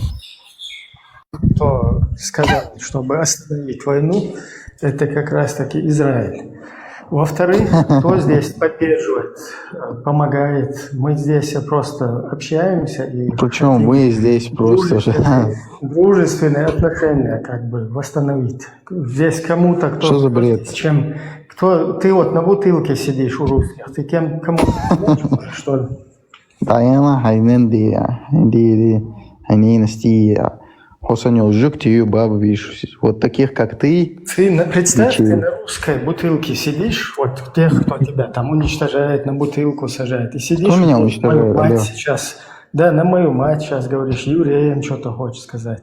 Подожди, я не хочу ничего им сказать. Просто почему и за что оказываешь ты поддержку, они устраивают открытый геноцид. Понимаешь? Открытый геноцид, свободно, никто им ничего не Что такое? предъявляет. Секунду. Redline, Что что такое происходило, геноцид? знаешь, Дай мне обозначение общение слова было. геноцид. Геноцид – это уничтожение определенного народа или племени. Ну, Окей, значит так, раз ты говоришь, что это не уничтожение стоит у меня... народа. Redline, секунду, мы же с тобой по факту говорим, а не просто воду льем, Ну. правильно? Скажи, пожалуйста, а когда Израиль обосновался в 1948 году, сколько арабов жило на территории Израиля? Определенное число и количество, я не знаю. Ну, я тебе помогу. Я Было про 100 тысяч сегодняшнее примерно. говорю, вот. Примерно, секунду, Вот. я про сегодняшнее. 100 тысяч примерно арабов, мусульман жило в Израиле, на территории Израиля. Скажи, пожалуйста, сколько их сегодня в Израиле? Мало. Сколько? Они Сколько? просто Цифру. тупо поубивали всех. Сколько их? Цифру скажи, ты же просто Я так... Понимаешь, считаю, что- когда человек говорит просто, он балабол. А когда человек говорит и Нет, обосновывает ты свои сегодня слова, смотри, вот Израиль подкованно. ввел закон уничтожения, казнить всех палестинцев в течение 90 дней. А ну-ка Ну, покажи что мне там этот было? говоришь? закон. Где Секунду, такое секунду, видел? Любова, секунду. Redline.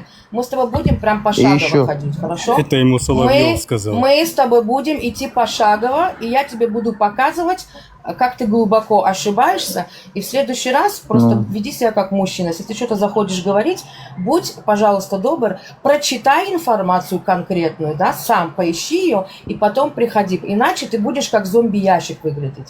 Во-первых, мы вернемся к той теме насчет геноцида. Если в Израиле, когда обосновался, тут было примерно 100 тысяч арабов, мусульман, на данный момент в Израиле проживает 2,5 миллиона. Поэтому сказать, что мы делаем геноцид, это просто тупость. Если был бы геноцид, А их тут Палестине вообще что? не было бы. А они только растут. И Газа. то же самое в Палестине. Посмотри, их цифры только растут. Насчет того, что ты говоришь, Где мне посмотреть? просто зайди в население, зайди в население, прочитай, сколько было с 48 года, Население как там Израиль. может быть. Это может быть евреи, там население, как? населенные пункты. Нет, в Палестине евреев нету, туда ни одна нога еврея не ступает. А вот в Израиле арабы есть. Мало того, что есть израильские арабы, еще приходят арабы с Палестины, работают у нас и лечатся у нас. Окей? А, погоди, а вот насчет того, что... Теперь секунду, по очереди. Теперь по поводу закона, который тебе почему-то не нравится. Во-первых, закон гласит о том, что есть смертная казнь после суда законного террористам. Окей? То есть суд должен доказать, что этот человек был террористом, что он пришел устроить теракт, и только после этого у него будет смертная казнь. Делом займитесь, Выгоните его. Да, закрой рот. Ну, Как Чудо пишет, что закончится через 4 Ну вот. минуты. Что я Значит, не был Redline. активен здесь. 4. Я продолжу, ребят, еще 2 минутки. Я извиняюсь, что я забираю столько времени. Да. Redline, скажи, пожалуйста, если кто-то в стране, у вас в России, да, с которым флагом, которым ты бегаешь, сделал теракт, скажи, пожалуйста, последний теракт в Кроксе, что сделали с теми людьми? Еще не доходя до суда, что с ними сделали? Так это правильно сделали. А что с ними? То есть, когда Россия ловит террористов, которые еще по суду не доказали, что они террористы, суда еще не было законного, их просто схватили, решили, что они террористы, привязали к их яйцам и били их током, их привезли в отключенном виде, без ушей, И там уже делали суд людям, которые не в состоянии вообще думать. И ты приходишь к нам и говоришь, осуждаешь нас, что мы узаконили в нашей стране смертную казнь террористам, которые пройдут этот суд по закону. Так в чем, А насчет я не понимаю, что за подожди, лицемерие? а зачем суд над детьми делать-то? Над какими А. детьми? Над какими детьми? Над палестинскими. Какими детьми, я спрашиваю? Редлайн, скажи, пожалуйста, Ну, если у тебя в палестинскими. России, секунду, если у тебя в России ребенок придет кого-то убивать, его посадят в тюрьму? Или его погладят по голове? Ты где такие моменты видел? Ты почему смеешься? Я понять не могу. Ты спрашиваешь серьезные вопросы. Что У за нас такого истерический нет, смех? у нас в России такого нет. В смысле? У вас нету детских колоний? Ты кому втираешь? Петушок. Ты кому втираешь? У вас нету детских колоний? И вот я один узник пыток вот этих ваших русских. Русские, за которых ты джихад делаешь. Жалко, что Да. кончили. Я узник этих их пыток. Когда твой Ахмад Хаджи, гребаный вот эти джихады провозглашал, я ему верил, ты знаешь? Имеется в виду, что он действительно за чеченский народ, там, что он на этих позициях стоит. А потом в итоге получилось так, что и я, стал жертвой вот этого русского мира. Ты сейчас сидишь здесь про каких-то палестинских детей, где-то там через ОРТ Так, что-то услышал. Меня слышно? Ты даже, И вот ты эти даже вырываешь мои слова из контекста. Заканчивается эфир, написано, я не смог заранее. Вот, например, мне пишет, трансляция закончится через минуту 30 секунд. Мы заметили, что Сейчас вы я не были активны во время... буквально закончу. Я вот этому скажу, Давай. да, что потом перезапусти тогда, если у тебя есть возможность. Ты Хорошо, вот то, сразу. что ты на мою мать сказал, ты можешь вот это же Путину адресовать? Вот его Не, с мать. чего мне это делать? Не, с чего мне это делать? Вот поэтому ты гнида конченая. Полностью опущенная. почему как мне вот это этот делать? Подожди, говорит, обоснуй. как вот этот Вендетта вас называет, как раз вот это ты и есть. Я извиняюсь за это, за грубость. Он просто на мать, не перемать, что только мне на чеченском не сказал там вначале. Когда? Делаешь, Ибрагим, с ними надо 45 говорить на секунд. том языке, на котором они понимают. Понимаешь? Только так, они по-другому не понимают.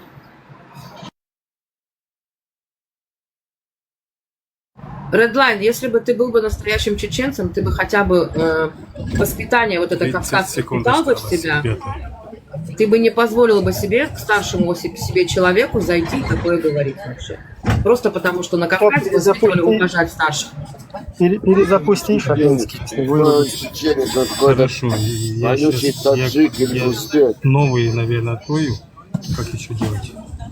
Он Прямо какой-то- сейчас отключи и Сразу же на перезапусти. Стихи нам читала. У нас здесь тоже есть такие, которым я обещаю, скажем так, в конце учебного года телефон, там, что-то такое, подарок. И тоже вот так отказываются, что не хотят. С условием, да, если там оценки будут подтянуты. И от телефона отказываются. То есть это уже признак того, что я как бы не осилю. Ты знаешь, как, Ибрагим, я просто вижу, что ребенку больше надо. Вот ему нужно сейчас купить какие-то монетки в какую-то игру, да? Он мне говорит, купи там мне такую-то, такую-то сумму монеток. Я говорю, хорошо, нет проблем, но сначала прочитаешь книгу на английском. Он говорит, ну мама. Вот он ломал меня где-то 3-4 дня, бегал за мной. Я не сломалась. Он в итоге ее прочитал, и потом я ему купила. То есть нужно давать то, что ему нужно. Реально. Да, то, что Да, ему не молодец. Молодец. Да, у меня нет таких проблем с дочкой, слава богу, она все сама. Ее даже хотели перекидывать в высший класс. Я был сопротивлялся 2 раза. Мне говорят, почему? Потому что, я говорю, что нужно детство убирать. То есть она там, если получит какой-то слабый, там, 95-90, она уже плачет. С ним я еще пока не знаю. Все впереди. Дочка молодец, она мне полюбила.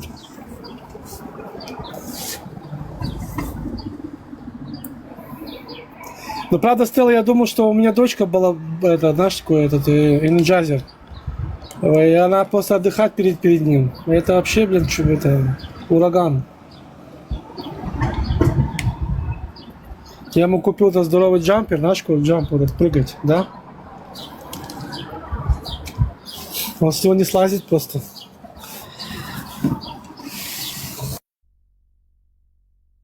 Во время это самое, тоже типа батут вот этот, да, на котором прыгает. Да, да, мы купили здоровый батут, это, да, там закрыл, как бы, по этим. Так он с него не слазит, прыгает. Ну, энергию хотя бы. Так бы он весь дом не переломал бы. Да, энергию нужно куда-то выпускать, а то это там, он когда... Сейчас была война, эти ракеты летели, да, вот, мы так ходим на плавание с ним. Мы с ним на плавание ходим, и дочка тоже. Сейчас можно уже опять их заново.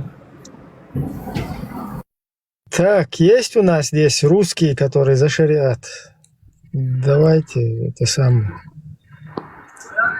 Интересно было.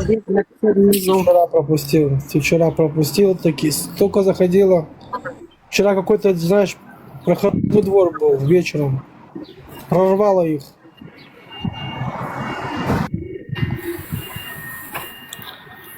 Ибрагим, я их всех в Занзибар заберу. Вот надо наладить вот этот канал. Видно жительство. Да, Визу, я что-то всем такое, чтобы... визу буду открывать в Занзибар.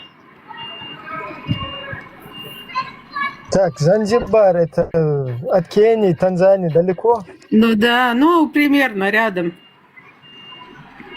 Можно, не, мне кенийцев жалко, и Танзанию, да мне всех жалко. Да мне даже пингвинов жалко, если отправить их на Северный полюс. Нет, на Южный, пингвины на Южном полюсе.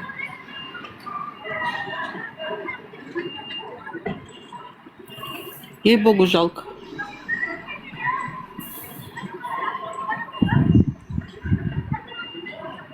Так, тот, кто много разговаривает.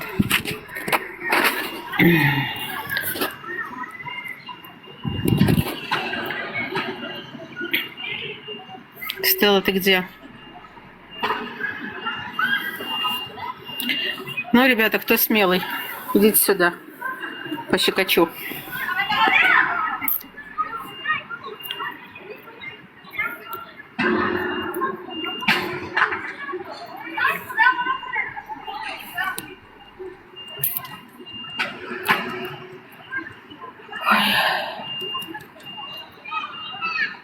Так, ребята, разбавляем тишину.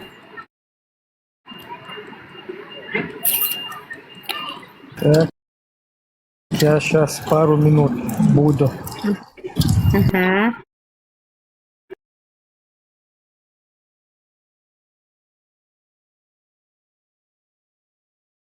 Освобожусь и открою микрофон. Хорошо, хорошо.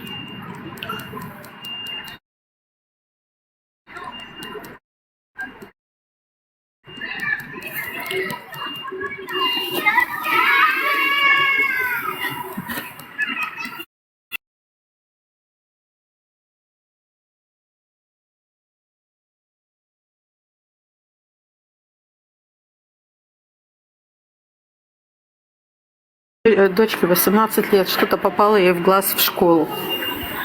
2 часа кричала, приехала домой, началась истерика, промыла.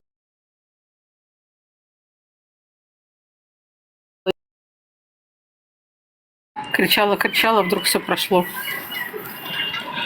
Ой, блин.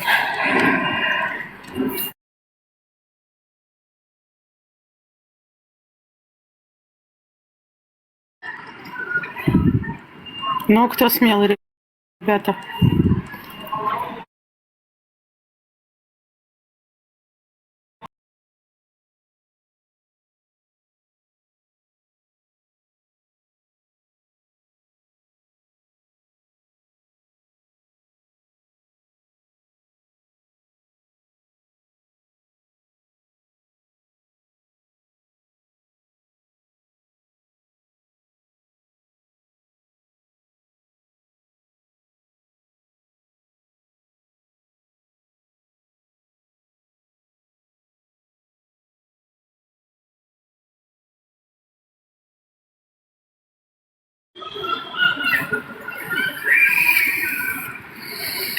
Ханука, скажите, пожалуйста, вы знакомы с тетей Лизой? Да. Ну, он под вас вчера один товарищ косил, прикидывался вами. Я знаю, она мне рассказала, да, она мне рассказала. Ага. Это какой-то обоссанный таджик, который живет Да, какой-то... да. Мама, это был, знаешь кто? Али. Нет, это не был Али. Мне Мухаммад, переслали Мухаммад. эту запись. Мне переслали эту запись. И как только мне вчера попало в руки... Кто это был? Это был Мухаммад обоссанный, который в Хабаровске живет. Понятно. Нет, я тетя Лиза там разбиралась сегодня, молодец. Или сегодня это, или вчера было. Это мы вчера разобрались и переслали сегодня. Эмма и переслала. Объяснила, кто куда. Так что ходит тут один товарищ. Да, да, они все ходят с какими-то левыми аккаунтами, под кого-то косят, и потом... Знаешь, что я еще заметила? Что многие ставят израильский флаг, как будто они с Израиля, да? Выставляют какой-то там ролик про Израиль, и бегают и говорят гадости разным народам, да, чтобы натравить на Израиль людей. Ну да, да. Я их потом пробиваю, они вообще с других стран. Я же вижу, откуда они. Это все вот эти кишлачные джамшуты, которые за 5 копеек маму продадут. Там не только это вот этих фейковых каких-то, я не знаю, раввины или кто это, каких-то раскидывают, типа мы там всех захватили, там 5-10. И вот это вот серьезные какие-то люди там раскидывают. Мне тоже присылали. Я говорю, кто это такой? Хотя бы посмотрите там, проверьте, что вы, как дети, я не знаю, у вас палец вам покажешь, короче, достаточно вести вас. Кстати, ты знаешь, Ибрагим, ты хорошую тему затронул насчет раввинов. Я как-то увидела какого-то якобы раввина, да, его как бы в принципе в Израиле никто и не знает, он русскоговорящий, который такую ересь несет. Я никогда в жизни ни от одного раввина никогда такое не слышала. Как бы они об этом не заявили. Что я хотела сказать? Заметила такую тенденцию, да? Вот Аль-Джазиру сейчас моя листала. Значит, наши вот эти вот ортодоксальные религиозные, которые на День памяти пытались снять израильский флаг. Ты знаешь, да, этот маленький процент сумасшедших, которые... Ладно, не буду их обсуждать, кто они такие, ну ладно. Но Эль-Джазира в ту же... Вот они что-то делают, в тот часе, в ту секунду идет пропаганда на Эль-Джазире. Да, иди сюда. Потом... слышь? Потом вот этот инцидент с солдатом, который... как песель по-русски забыла? Статую Иисуса Христа, как бы в Ливане, что он его сломал, да? Ты знаешь, я приблизила фотографию, там не религиозный солдат, да? Не религиозный солдат, а если взять обычных наших людей, израильтян, тут как таковой ненависти нету к христианам, да? Поэтому зачем ему это делать? Вот я бы лично проверила бы, кто ему проплатил. Потому что я в последнее время вижу этих иранских шпионов, которые за мелочи делают, там надписи какие-то пишут, ну фигней страдают, да, на больше у них душка не хватает, но на мелкие пакости хватает. Вот у меня такое ощущение, что кто-то проплатил этих людей, чтобы выставить в плохом свете как бы нашу армию, наш народ, да, вот это вот. И... это не наш Басов, Нина? Я не знаю, а где ты видела? Я видела, что сказали, что это Плюбеза. Где ты видела, что это не наш? Я скажу, что наши, вот стандартный израильтянин, я не думаю, что даже знает, как выглядит статуя Иисуса. Да. Но дело не в этом. Дело в том, что у нас все христиане почти что, да, скажем так, 98% очень преданы Израилю. Поэтому как бы и служат, и в армии, и в полиции, то есть и учатся, и они очень культурные люди. Поэтому я не вижу как бы причины. Не знаю, для меня это какая-то пропаганда, потому что, знаешь, вот что-то случилось, и там в ту секунду появился какой-то фотограф, он это все сфотографировал, понимаешь, вот подстава какая-то. Понимаешь, какая-то подстава, чувствуется подстава. Само собой понимаю, блин. А что это очень странно, так быстро все сразу появляется, что аж прямо глаза режет. 3 Что вы года, такие 3 быстрые? года были, воюем, ничего такого не делали, и вдруг через 3 года такое случилось, как бы, ну, не знаю, попахивает какой-то подставой. Сейчас это активно пропагандирует христианскому миру, мол, посмотрите, вас иудеи ненавидят, давайте с нами, с исламским миром, как бы чморить иудеев, понимаешь? Ну да, понимаешь, конечно, понимаешь. Я говорю, что наши израильтяне не знают, как выглядит Иисус. Да, если им покажут несколько икон, то вряд ли они угадают, кто где находится. Так что все, что касается святых, святые лики в христианстве, да, блин, наши не в зуб ногой, сразу говорю. Можете это проверить, и это будет именно так.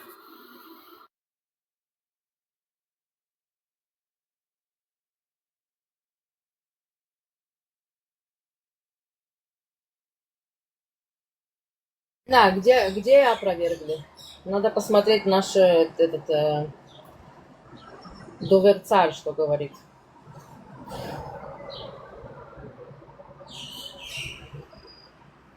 Я вот не понимаю, вот, о чем думают люди. Можно подумать, они вечно останутся на этой земле. Ну, посмотрите на себя в зеркало и подумайте, что ты принес людям, какую пользу ты принес. И все. Не надо далеко ходить.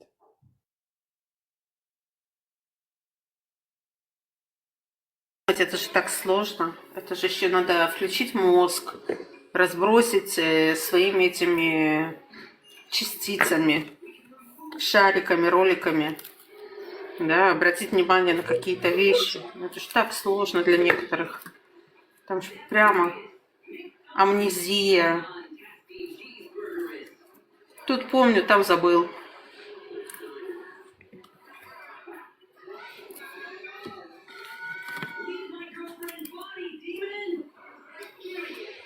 Как мне это нравится выражение «захлопни хлеборезку». Обожаю «захлопни хлеборезку». Помимо пользы, да, вот если пользу не получается принести, еще и вред же нужно принести там кефиром. Поэтому пользу как бы кто не может принести, вот хотя бы вред. Да, не Это съем, же так вот это меня понадкусываю. задевает, понимаешь, Ибраим? Вот Все, это я меня на задевает. месте. Если они так боятся своего Аллаха, почему они вред приносят людям, если они так его боятся? Это же лицемерие, как вот говорил Леон, лицемерие натуральное. Я обязана вам что-то рассказать. Мы были на стриме у Давида, швейцарца, и пришел один таджик и говорит: я свою жизнь отдам за любого ребенка. Неважно, какой это ребенок, какой нации. Будь это еврей, будь это американец, будь это араб, по исламу буду считать за честь отдать и спасти жизнь любого ребенка. Но я приеду в Израиль и буду всех убивать. А что ты будешь сказал? Я убивать? приеду уничтожать. Да. Что ты Это хочешь? лицемерие. Да ничего не сделает. А? Это называется лицемерие. Он ничего не сделает. Он ищет какого-нибудь идиота, который из-за этих книг начнет убивать людей. Вот этих Ты идиотов. знаешь, я очень быстро вывела его лицемерие. Извини, что я тебя перебила. Я очень быстро вывела его лицемерие. Во-первых, по поводу того, что он говорил, что у нас там не дают мусульманам молиться. Я ему открыла, ну, потому что все, что он говорил, он просто говорил, да, воду лил, как предыдущий тут, который был парень. Я ему открываю камеру, показываю доказательства, как у нас в этом... Майя, как надбак по-русски? Забываю слова по-русски. Что у нас? Что? На иврите скажи еще раз. Надбак. Аэропорт. Аэропорт. Как у нас в аэропорту, посредине аэропорта люди, где-то 10 человек, прям посредине аэропорта стелят коврики и молятся, и никто им ничего не говорит, ничего не делает. Потом показываю ему прямой эфир день до этого. Я снимала, я не спала ночью, здесь в ТикТоке. Есть один парень, я ему открываю, показываю имя, говорю скриншот, подпишись на этого араба. И каждое утро от 4 утра 4:30 он выходит в сторону Аль-Акцы молиться. Он тебе покажет полностью, он это ведет каждое утро, прямой эфир, как он от дома идет в Аль-Акцу, заходит в мечеть и показывает прям людей, и весь азан, и всю молитву, и все-все-все, да. Он мне говорит, это все предатели, это все купленные, проданные. Я говорю, в смысле? Говорим о теме Ирана, там 50 тысяч, которых повесили, убили, все предатели.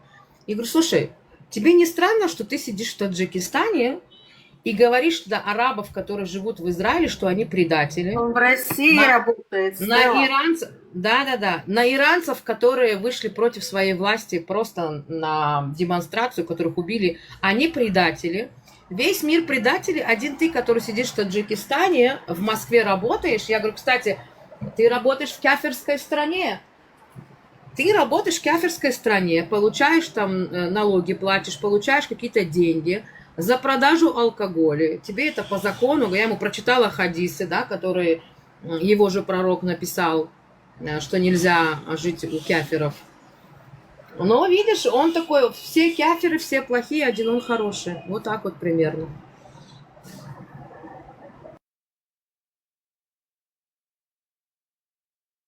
Это натуральное лицемерие. Вот, например, здесь, в Европе, во Франции, это кафирская страна, но свободная. Они говорят, как она свободна, чем она свободна. Например, я говорю, здесь была церковь, вот где я живу в городе, была церковь.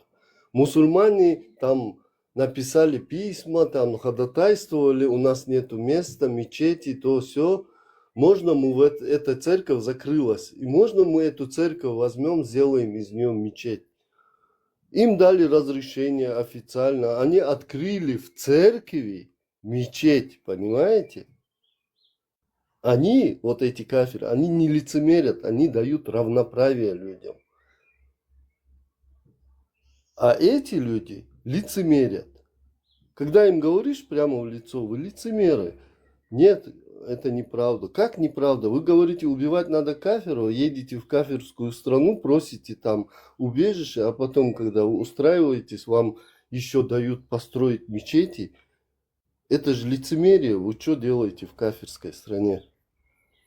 Ну там же мусульмане тоже живут. Ну, не должны они жить. Они должны жить в мусульманской стране по вашей книге. Если по вашей книге судить, вы должны жить в мусульманской стране, а не кафирской. Вы делаете друзей из кафиров, как вы говорите, кафиров.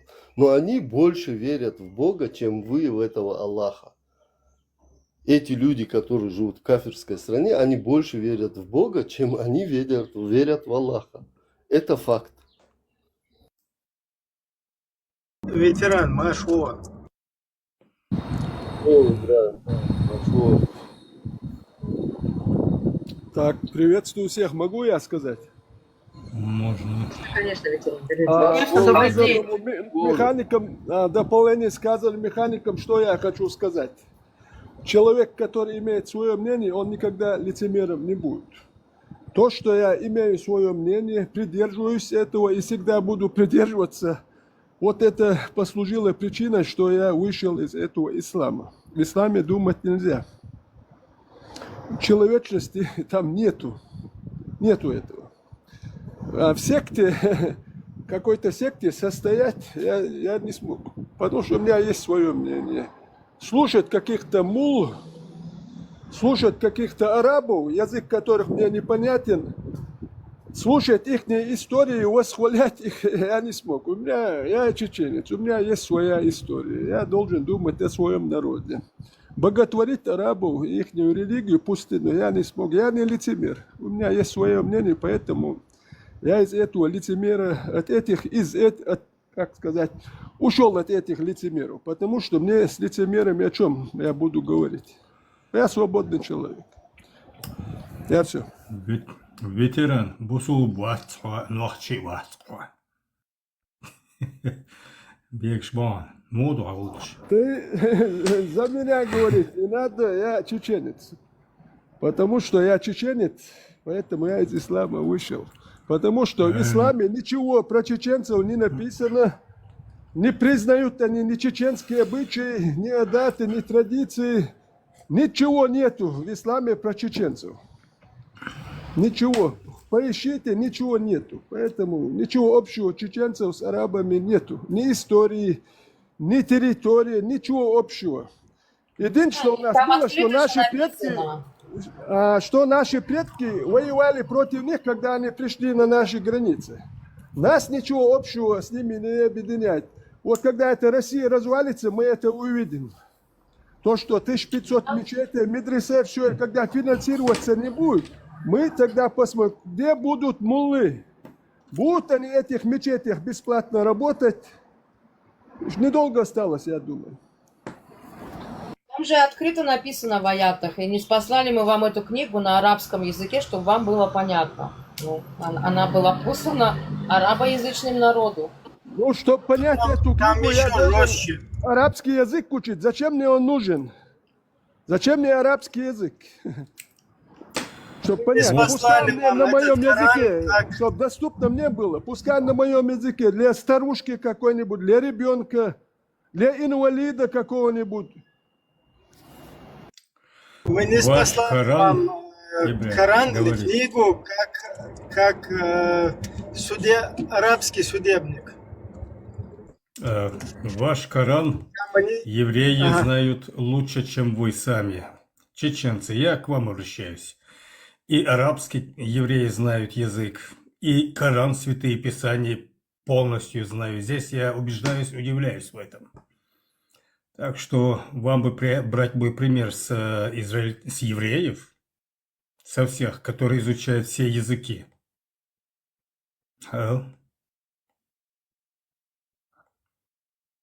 Там, кстати, в этом аяте не о языке идет речь, а именно идет речь о как арабский закон. Там это слово вот этого лисан, которое обозначает язык, еще одно арабское слово означает язык. Мы об этом говорили там на интернет-площадках. Там вообще не про язык. Как раз таки там сказано, что это... Есть несколько аятов, Ибрагим. Несколько аятов. Я сейчас тебе принесу их, покажу тебе, где написано. Здравствуйте, можно вопрос? Здравствуйте. Здрасте, я даже договорю только предложение. Там конкретно написано, и ниспослана вам эта книга на арабском языке, чтобы была вам понятна. Нет, такое тоже есть. А есть еще в другом месте, где сказано, что как арабский закон. То есть там не о языке идет речь, а именно о арабском законе. Казак. Вопрос можно, Вопрос можно? Можно. Вообще же можно. Богдан Хмельницкий такой был украинец. Почему он 300 тысяч еврейских обезьян уничтожил? Убил, а? Обезьяна твоя натура. Ну, а почему Господь вас в обезьян превратил, евреев? Почему в обезьян превратил? В свиньи, в обезьян превратил, а? Обезьяна. Пока здесь в эфире только одна обезьяна. Бесполезно. Все равно умного они ничего не говорят, не скажут. Лучше не понимать. И такая говорящая обезьяна, ну полуговорящая, скажем. Кстати, Казак, если ты считаешь себя человеком, очень странно, что вы отправляете свои делегации врачей, агрокультуру учить у обезьян и у свиней. Нет? Не странно вам? Чего же вы не учитесь у себя? А? А еще человек взрослый поднялся хулиганить. Ты все равно хулиганишь, принимать я тебя не буду. Кто хочет, пускай с тобой поспорит, пообщается. Хочет кто, поднимет тебя. Старый человек, хулиган.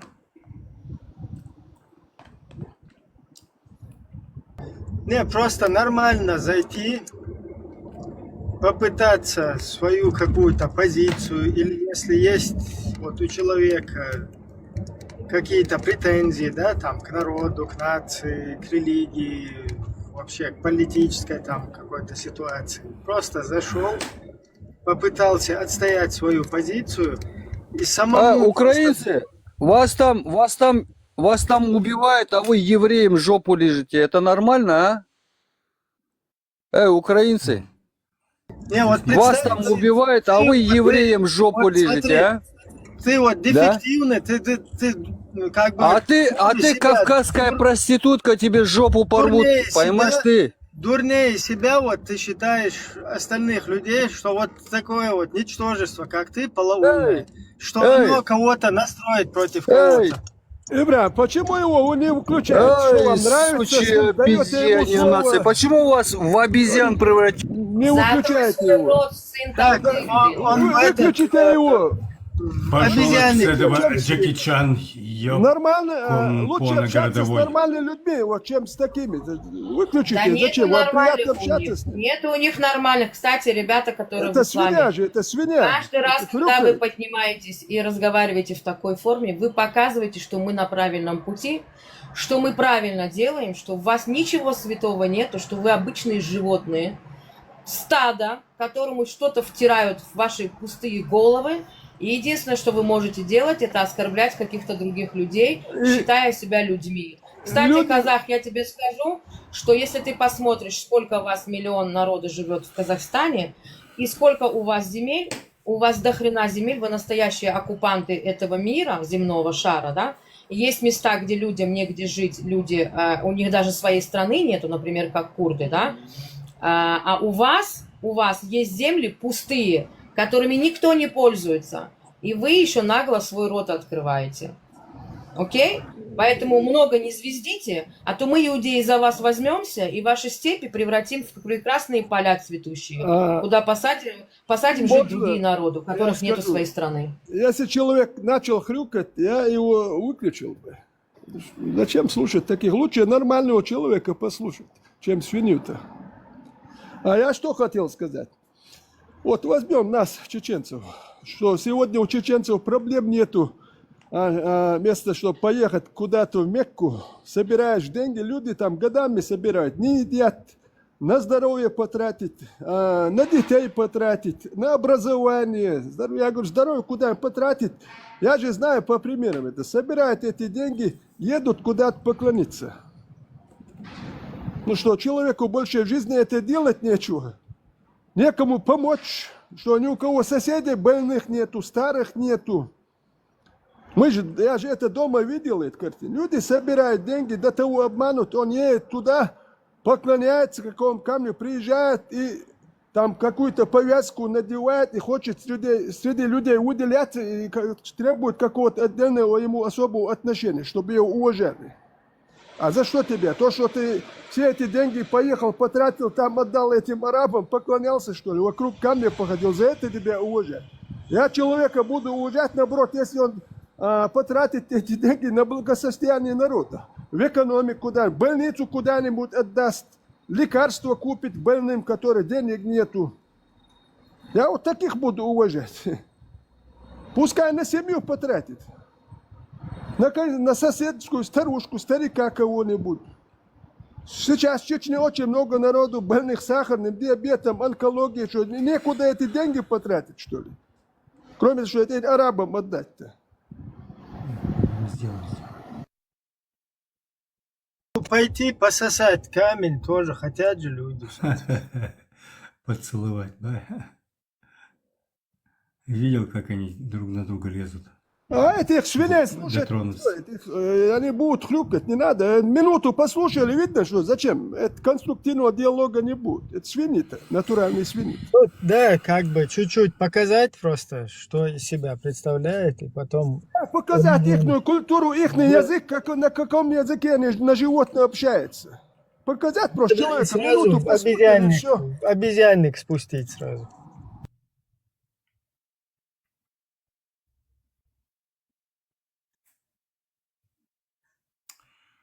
Точно, так. И как говорил мой отец, да, с таким никнеймом, ты бы сначала нашел себе мужское, зашел бы под своим ником, под своим именем и фотографией, чем бегать с чужими фотографиями женщины. Сначала на это найти что-нибудь мужское в себе, а потом уже рассказывай нам, что ты будешь делать. Я почему-то вспомнила теорию дарвинизма. Кто-то обезьяна, который сюда поднимался. Да? Ну вот как-то, да, вот в школе у нас учили, да, вот эта линеечка, по которой из обезьяны получался человек. Да, вот у тебя как бы лик человеческий, но мозг обезьяний. Так что ты не дошел до полного развития. На тебе как раз теория дарвинизма и остановилась. Вот из-за таких людей и пачкается вся вот эта нация. Вот именно вот из-за таких людей, вот он оскорбил сам свою нацию, оскорбил. Там есть нормально, в Киргизстане, в Казахстане есть нормально. Просто вот эти Да, в Казахстане есть хулиганы нормальные всякие.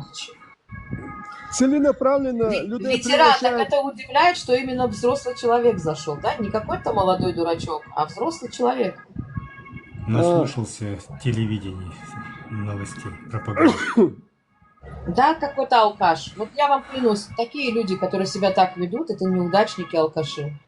Еще хотел сказать, людей целенаправленно превращают в стадо, потому что стадом управлять легче. И люди многие считают жить в стаде намного комфортнее, удобнее, потому что вне стада ему тяжело как-то. А в стаде, куда стадо и он. И как обычно, возьмем это африканских саваннах, как-то вот и буйволы, зебры, они в стаде им легче жить, потому что отобьются от стада, они же не будут знать, и хищники сразу поймают. Там думать не надо, пасешься в стаде, и управлять легче. Людей превращают в стадо. Многие сами хотят жить в стаде. Вот я, как всегда говорил дома, я уважаю личность. Личностью быть тяжело, а членом стада очень легко. Согласен, Владимир. Володимир. Откуда ты? Доброго дня всім. Добрый день. Откуда будете? Зараз в Естонії, а так з України, Полтавська область. Ясно. В Естонії з 21-го року. Ибрагим, хотел с тобой познакомиться, пообщаться. Да, Ибрагим? Да, зараз я трохи звук добавлю, бо щось тихенько.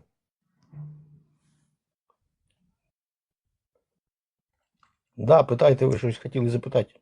Нет, я просто поднял, просто нажимал, изучал программу. Как-то давненько этим не занимался.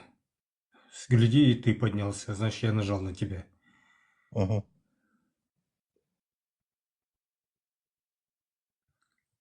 Так что все нормально. Ну, давайте я вас спрошу, как у вас дела? Как у вас положение? Плохо. Вообще.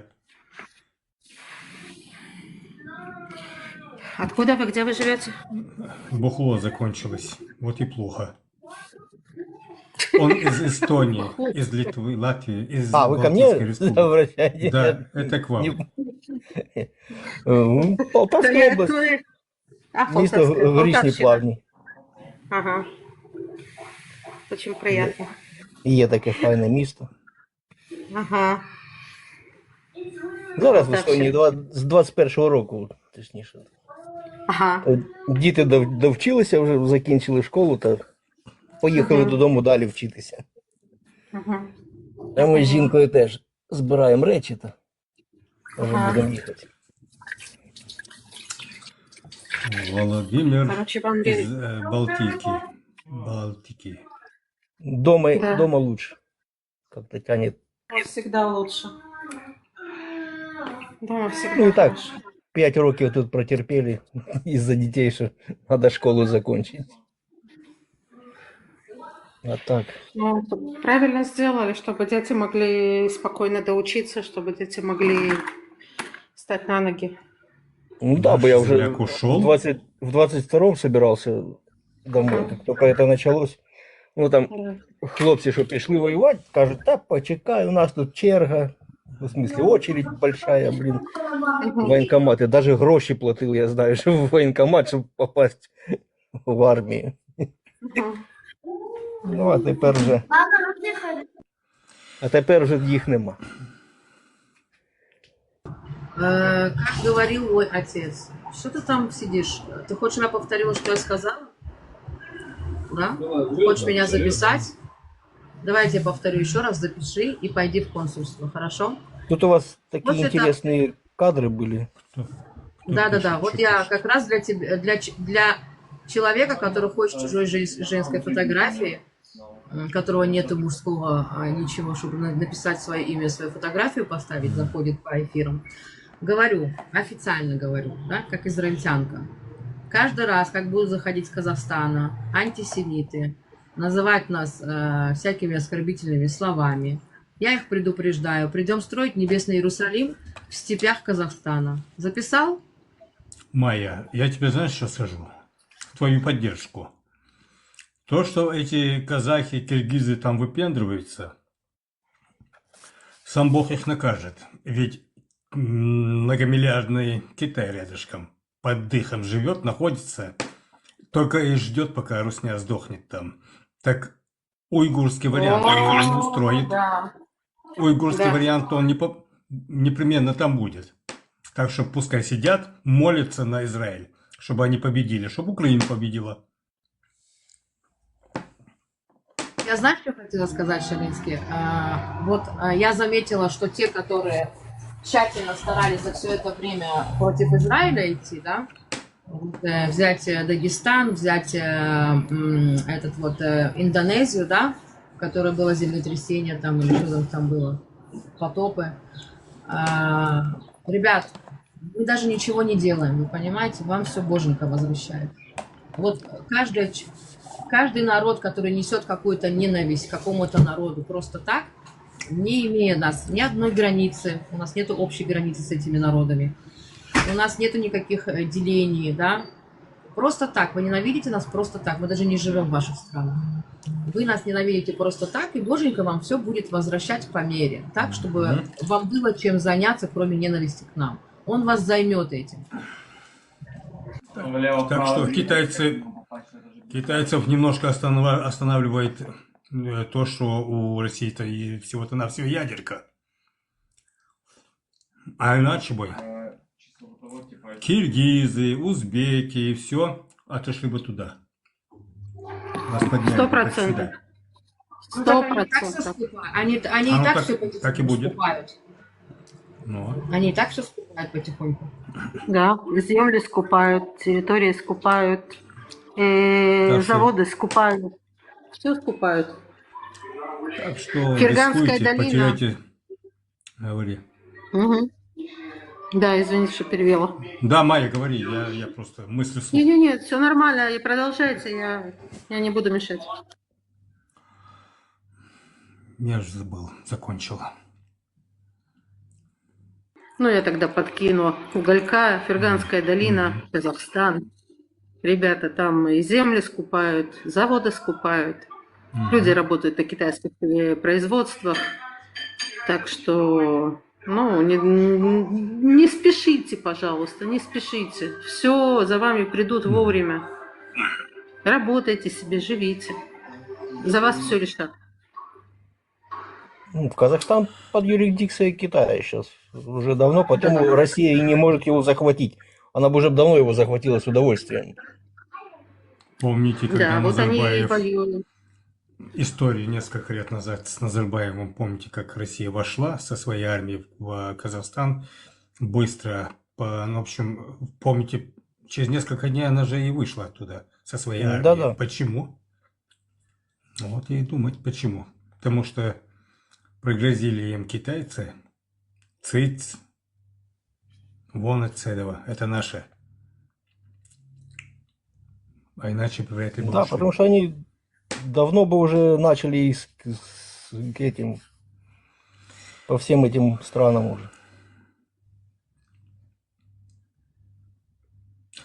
Вы же ж неоднократно заявляли, что подарили эти земли казахам.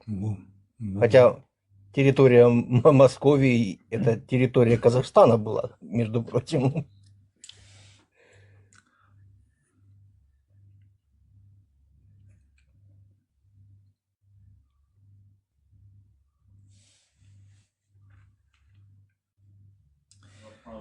Аватарка у дядьки Сэма похожа на Вольного. Прикольно? Самир, иди сюда.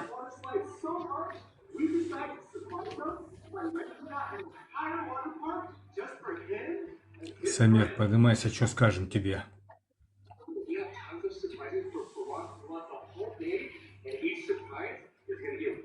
Блин, я нажимаю, и что-то его...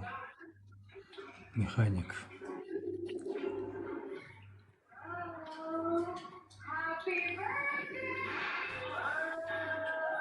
Я нажал, а он не поднимается. Был задан запрос на подъем. Я нажал типа на ОК, а он не поднялся. Какой-то чувак. Израильтяне, что скажете по поводу закона нового, вот этого усиления ответственности за антисемитизм в Украине? Молодцы. Да вообще надо не только за антисемитизм, вообще за то, что людей оскорбляют по расопринадлежности, по цвету кожи. Всех надо. Не только все, что касается антисемитизма. Не, ну почему именно антисемитизм? Именно в этот момент? У меня есть свое предположение. Я пока, если кто-то хочет высказаться, пожалуйста, я потом. У меня более политический взгляд на это. Ну, у меня тоже есть такой ответ.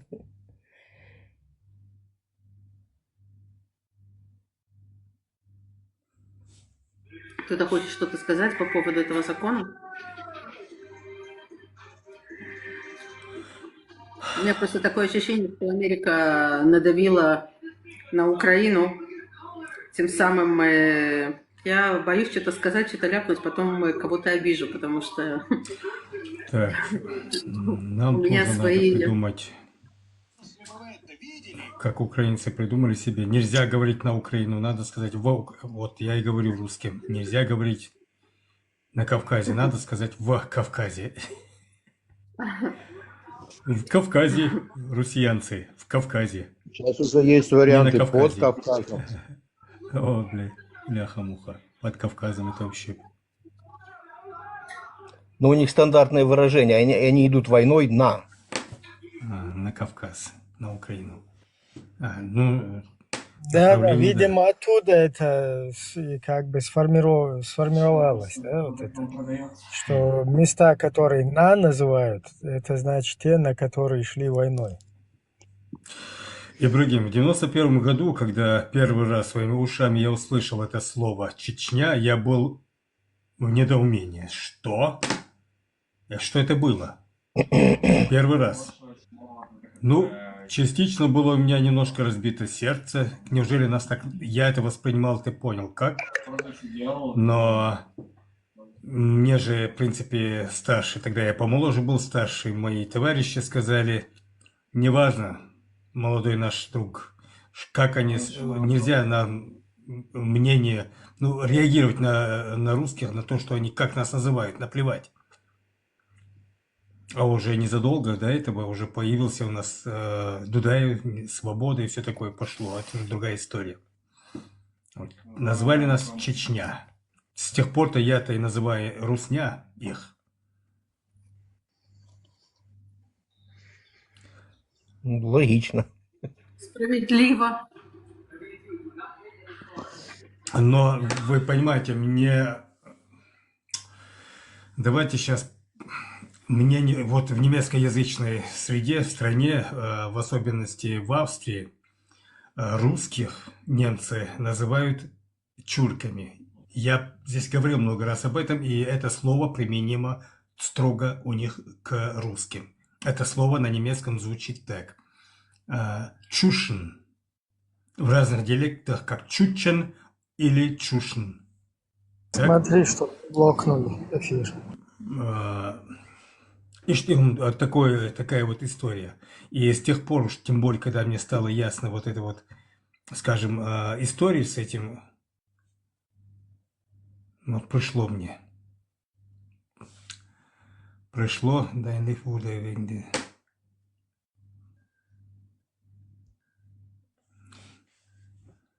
короче, предупреждение. Это мне надо перезайти или как? Нет, если предупреждение, то нет, не надо перезаходить. Все нормально. Просто вот эти слова нужно аккуратно применять. Или сразу обосновывать, что это как бы неприемлемо. Как это было? Осуждаем, блях. Осуждаем. Вот такие дела. Ну, вы поняли, что я хотел сказать, но... Великий имам зашел на площадку. Мое чистое мнение – это быть человеком и все. Человечностью, больше ничего. Это Как очень в сложно странах. в такой среде жить и быть человеком. Очень сложно среди врагов Я жить. понимаю, это сложно. Очень сложно, но надо быть человеком.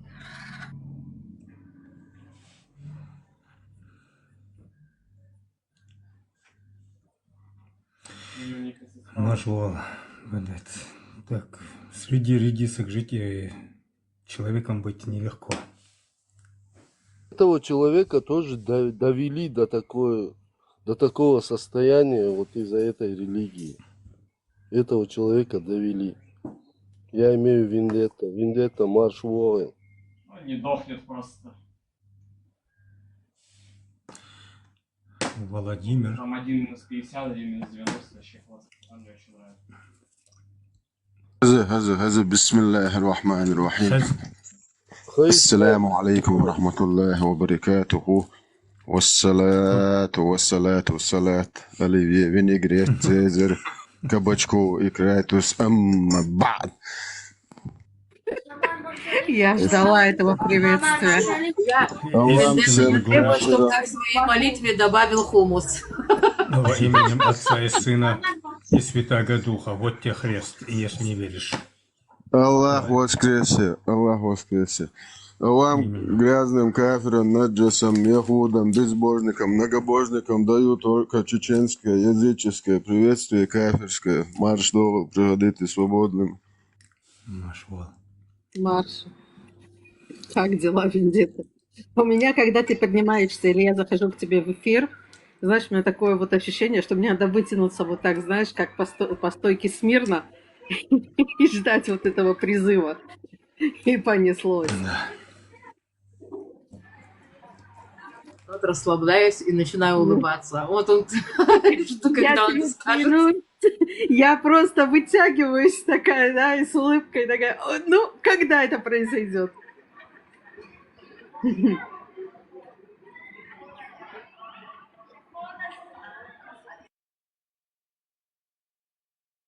Его ролик несколько раз просматривала, как он зашел к одному мусульманину и рассказывал, что он столько делал намазов, а в итоге все это к коту под хвост, потому что он, оказывается, живет в кафирской стране. Ой, где-то это ты делал? Ой, мама дорогая. Так серьезно это все говорил, а тот слушает и в шоке, да? Сам Я не понимает, уверена. что творится.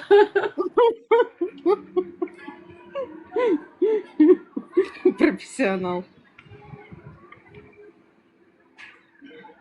А когда он еще говорит все эти яхуды, и все вот эти кафиры, и все вот эти. Так. Это Было вообще. только что 130 человек, а уже 24 всего. Из-за жалобы, которые предупреждение, которое тебе было.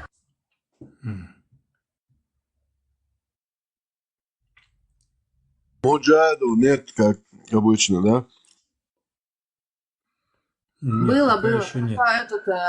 Ему кинули сейчас жалобу, предупреждение, да, и поэтому у него со 100 с чем-то людей спустилось вдруг на 25. Они куда пропали? Наверное, Вышли, диваны вылетели? поправляют. Диваны поправляют. Ничего, Бог даст, еще наберусь.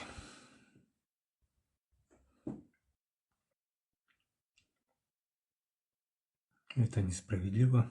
Спасибо за подарки. Или популярно написано. Это что означает?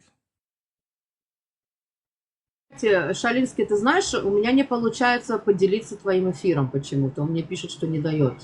Странно. Ну, Ну-ка так еще нужно нас с попробуем. тобой Здесь не дает. обвенчаться, нам подписаться, Мне тоже не обвенчаться. Вот дает. я... Серьезно? Наверное, из-за жалобы. Мне тоже не дает. Нет, в настройках надо. Я там что-то намутил. Нет, нет. Нет, я думаю, что-то... Майя, на сторис он тебе дает поставить, он только не дает делиться эфиром. А сторис ты можешь поставить. Ну, сейчас. Надо настройки, не? Так. Так, вот я в настройках. Нет, нет, это что-то из-за жалобы. Нет, нет, нет. Ну, я сразу... Управление модераторами. Делиться с записями гостями. У меня отключено. Голосовые кружочки так отключено. Не знаю, что это такое. Показать только новые очки после отключения. Тоже отключено. Куда еще нажать? Разрешить гостевые запросы. Так, это не то. Отключить всех. Найти. Так, израильский паспорт у меня есть, альхамдулилля. Сейчас мне нужна израильская жена для полного счастья. У вас невесты там нету? Подожди, ты не женат? Не, я же чеченский горный, еврей, мусульман, не можно, 4. Не, слушай, еврейская жена может быть только первая, единственная. Ну, в паспорте первую напишу.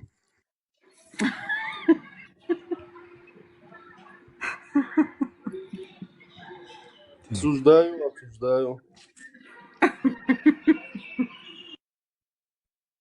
Как-то попала на какой-то аккаунт женщины, не помню какой национальности, она показывала, как идет жизнь женщины, у которой муж взял еще одну жену.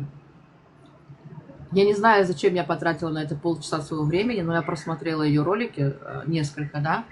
Это просто какая-то жесть. Причем он привел эту новую жену со всеми причиндалами. Эти бедные дети, ее сыновья, начали бить этого папу вместе с этой женой, ну, с мамой, как бы. Дубасить его, выкидывать с дома, эту жену гонять, короче. Там просто жестко. А он решил построить дом такой же, да, как у первой, стена в стену. То есть они должны быть в одном дворе. И вот эти постоянные драки, травма детей. Я была в шоке. Я пролистала, но поняла, что я не хочу это даже смотреть. Этот ужас, эту травму, которую дети переживают.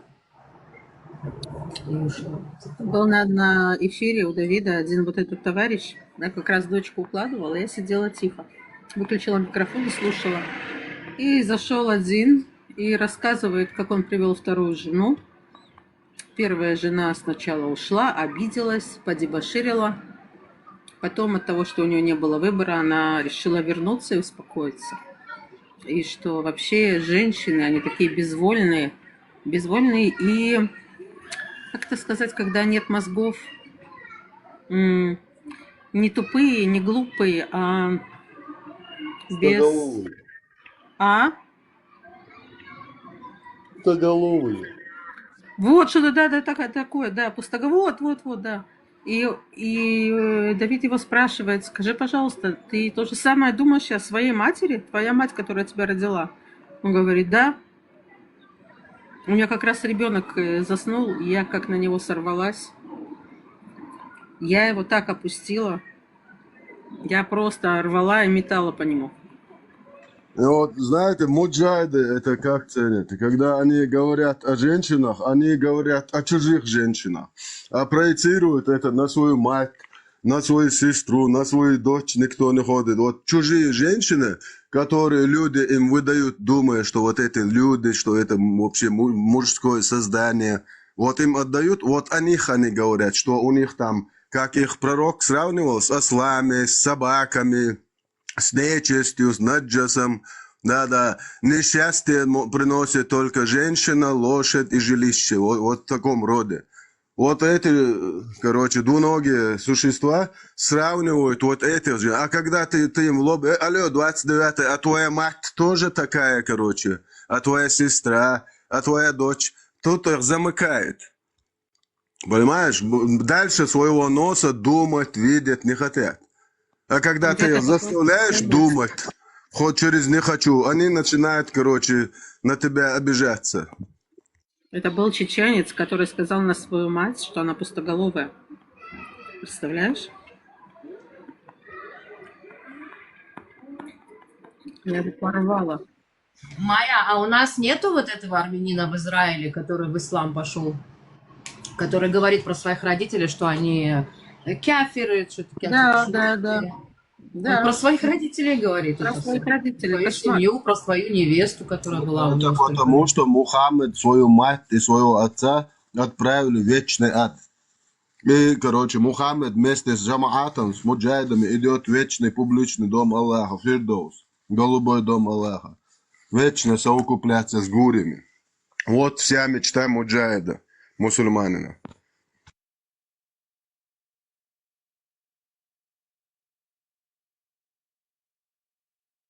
Осуждаю отель «Голубая устрица».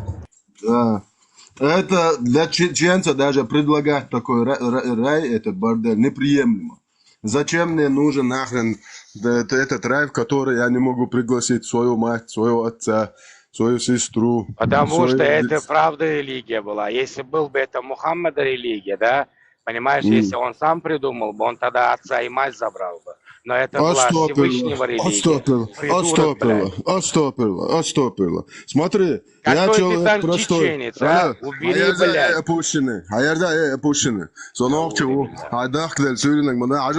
Я чеченец простой. Я сейчас вашего пророка наизнанку. Но я чеченец простой. Прикинь, я сейчас умираю.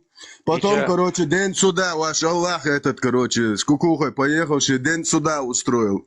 Суд идет. Меня говорит, стань.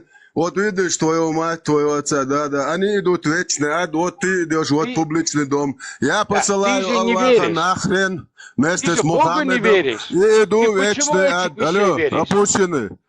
Ума опущена. Ты меня внимательно слушаешь. Я посылаю Аллаха нахрен и иду вместе со своими родителями. В отличие от вашего педофила Мухаммеда.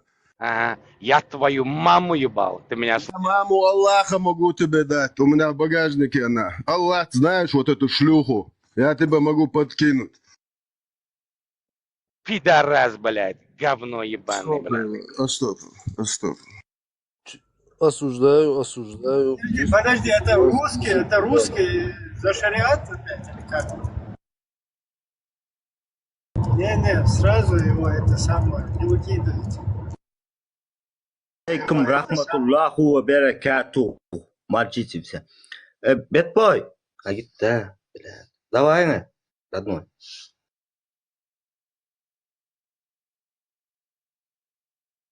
Так, это что было сейчас?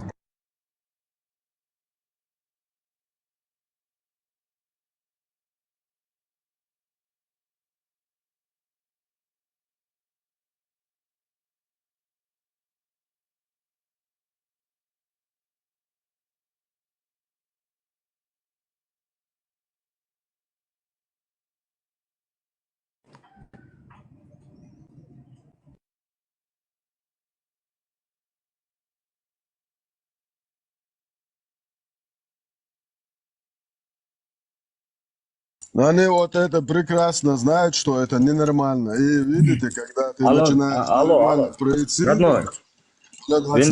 Алло, 29. Да. Алло. Да, прием 29. Вот подскажешь, или это эфир это для мусульман или атеиста? Что? Эфир атеист или христиан или мусульманин? Будды.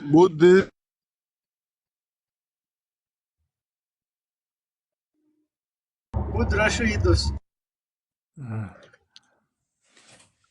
Брат, у вас это сломается. Маль, Это всем привет. голос. Всем привет. Привет. Всем привет. Вендетта, привет. Ибрагим Какой всех эфир? на ЖЖ Волныч. Пожалуйста, приходите. Это он на этом, на видео, то, что вижу, это галушки. Галушки. Всех на ЖЖ Волныч. Партизан, если не будешь Наши хулиганить, грозненские. пригласим тебя тоже на галушки.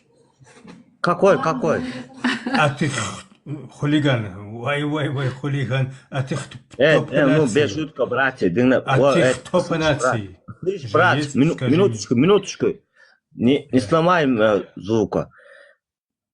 Это... Ты кто по нации? Ты кто по нации же есть? Таджики. Валла. Серьезно? А ну, перекрестись, я не верю этому. Не верю. А что это такое? Азербайджаны. А ты меня что не веришь, я могу это говорить, я армянин это. Балюс Ахпешчан. Могу. Не надо, вот таджики говорили, таджики, брат. Чё? Ты Азербайджан, армян, таджик, ты кто? Человек, сам главный. Валла. Валлах билляхи. Мусульман сначала, мусульман. Ну, я не Ты мусульманин, блядь, я не верю, это вообще-то кто-то верит, это буддизм, никого не верю я. Ты Только бусурман, себе верю. Бусурман? А? Ты бусурман, да? Вы чё, блядь, я вообще никому не верю это, кроме это, кто-то родился у нас, это, я думаю, это есть. Ну, остальным я не верю. Аллаху не веришь, да? Твой родной язык какой? Твой родной язык? Туркмен. Туркмен. Ты Знаешь, кефир? ты спой там, и Джимми, спой песни. Джимми. Ты чё, блядь, охуеешь? Чё там это? Нормально разговаривай, не ругайся. Чё нормально, что есть там? Ругаться можешь, не ругаться? Мы же не ругаемся, грязные вещи не говорим. Партизан, как дела? Ниже пояса вещи не обсуждаем. Выключи камеру. Почему? Партизан, закрой.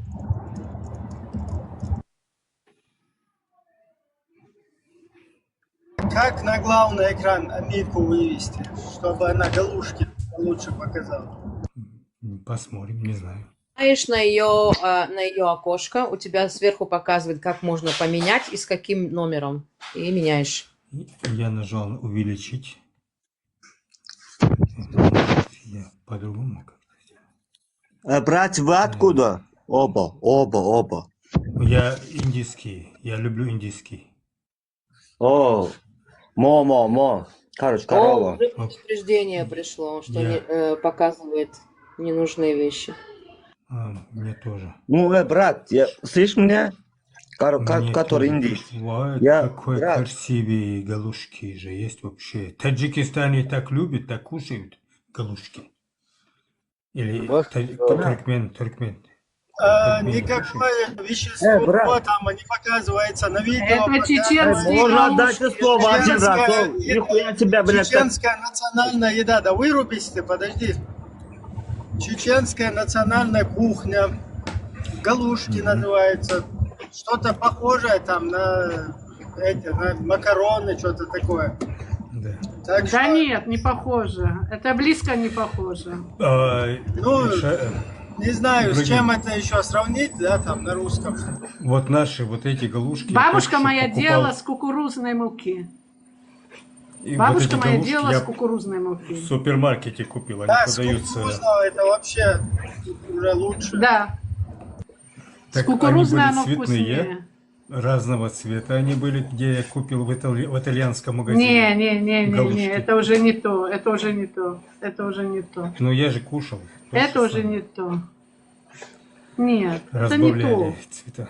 Вот ты представляешь, белые галушки разного цвета. С кукурузной мукой это да, это вкусно. Именно как вы делаете. Вот такой вот вариант.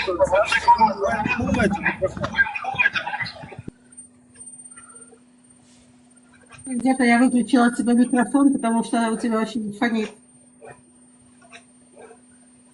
У меня вопрос к кафирам. В чем были виноваты родители Мухаммеда, что они попадут в вечный ад? Бисмилля.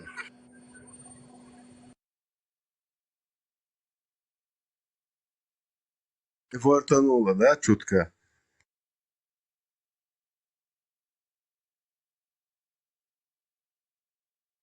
Именно Представьте такая... пророка, представьте пророка, который не смог замолвить пару словечек за своих родителей.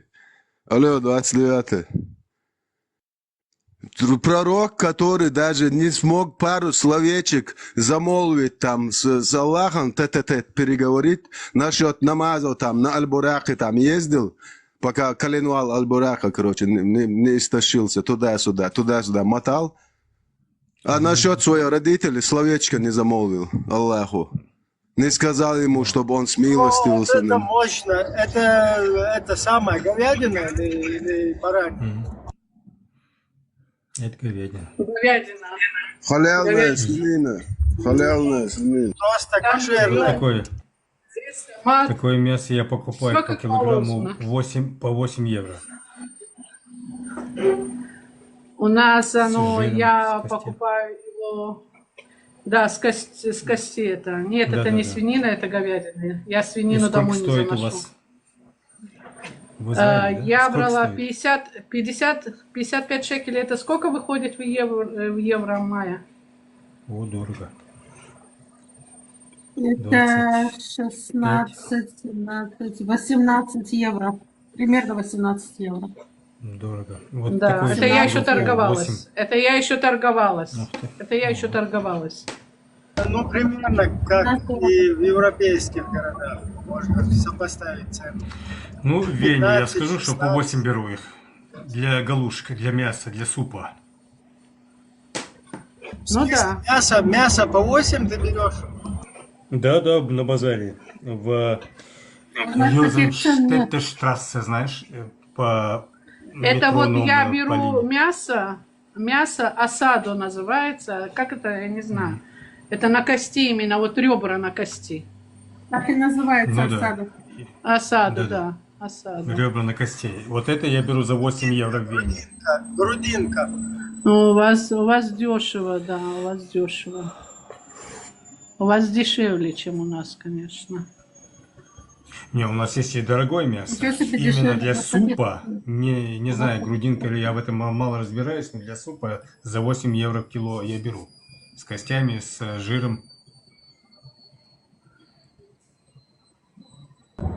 Короче, вот эта версия галушек, она самая нормальная. А вы знаете, Амика, есть и вот эти, ну, как мясорубка, типа мясорубки, да, вот такой аппарат, который... Нет, я видела. Я люблю вот свои, которые я делаю, именно своими руками. Я их продавливаю так, как... Немного.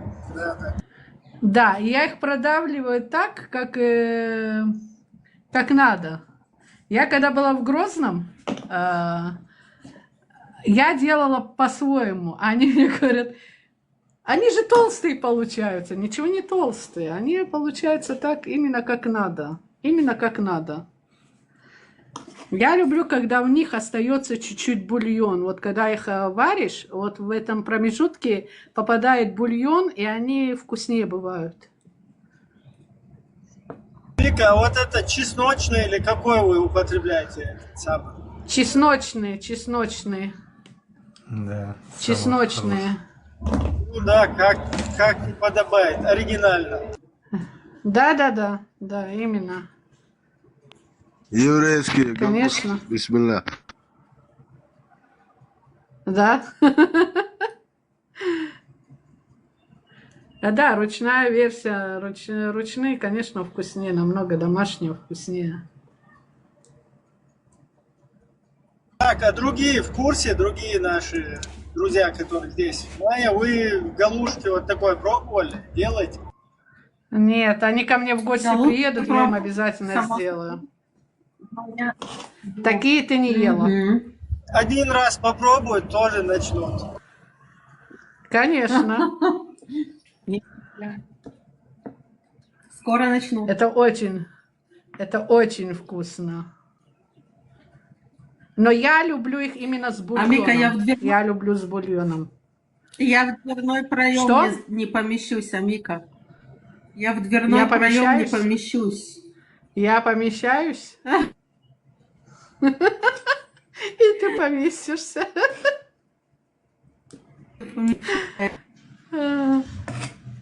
Так что у нас вся семья любит это.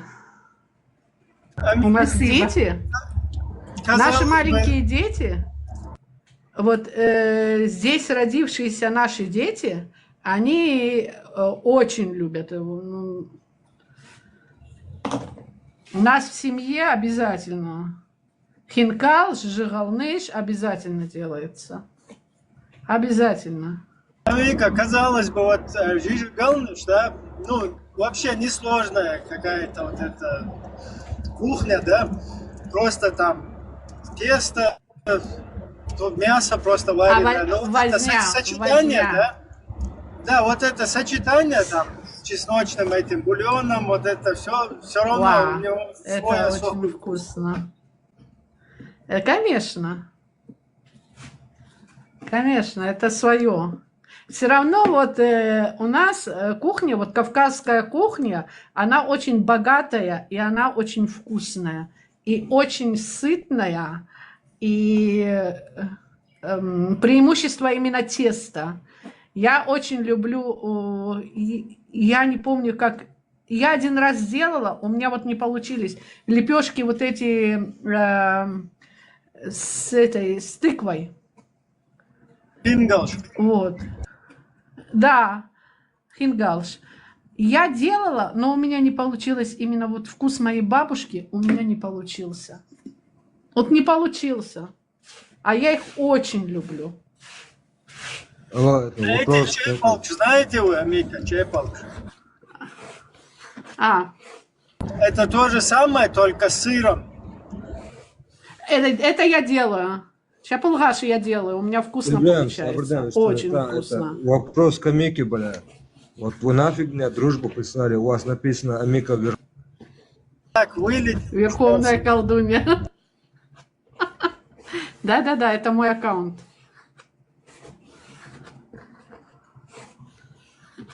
А кто это меня?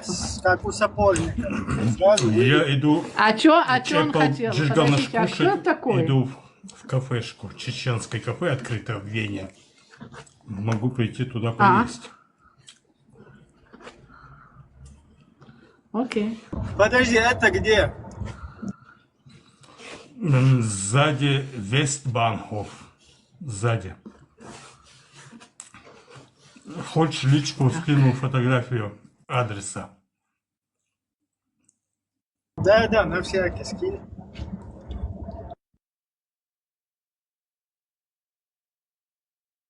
Нормально они там делают?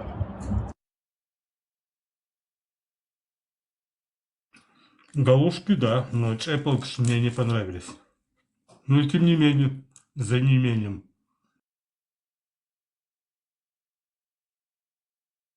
Я чепелгаш сделаю, у меня съедают это, как семечки уходят. Как семечки.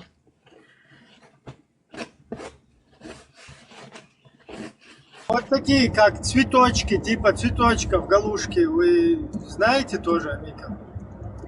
Когда тесто раскатывают, потом квадратиками режут, и вот так вот это да. слепливают. Такое.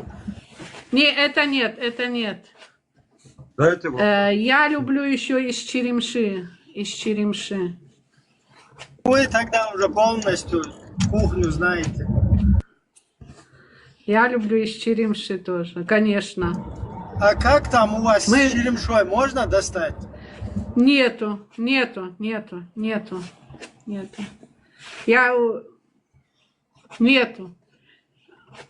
Черемши здесь нету. У нас вот в одном городе Слышно. иногда привозят, привозная бывает, но очень-очень редко. Мне попадалось 2 раза, я брала, но она все равно, она уже вся проросшая. Этого опущенного кто поднял? А кто это такой? Что это за чудо? Это опущенный чеченоговорящий араб. Просто интересно, вы видите, Ой, Господи. Чего ж людям не живется? Я забыл, что это опущенный. Вчера я с ним дискутировал. Потом я вчера понял, что он больной. А на больных нельзя обижаться. Грех. Аллах не простит. Так что, Майя, давай приезжай, буду учить тебя. Кавказской кухне. Нет проблем. По кавказской кухне буду учить. Уроки бесплатные. Я повар. По профессии, кстати, на военной атомной подводной лодке служил. У меня папа тоже повар. Ну, сейчас он меньше готовит, папа. Вот. Кто-то лифт просит. Подождите, а кто это такой? Амика, вот кавказский шашлык вы пробовали, да? Я нет. Я, конечно, пробовала. Ты что? Конечно. Еще, конечно. Я бы не пробовала. У меня папа такие шашлыки делал в Нальчике, когда мы жили в Нальчике. У нас каждые выходные, вот каждую субботу, воскресенье папа делал шашлыки. Постоянно. Вот.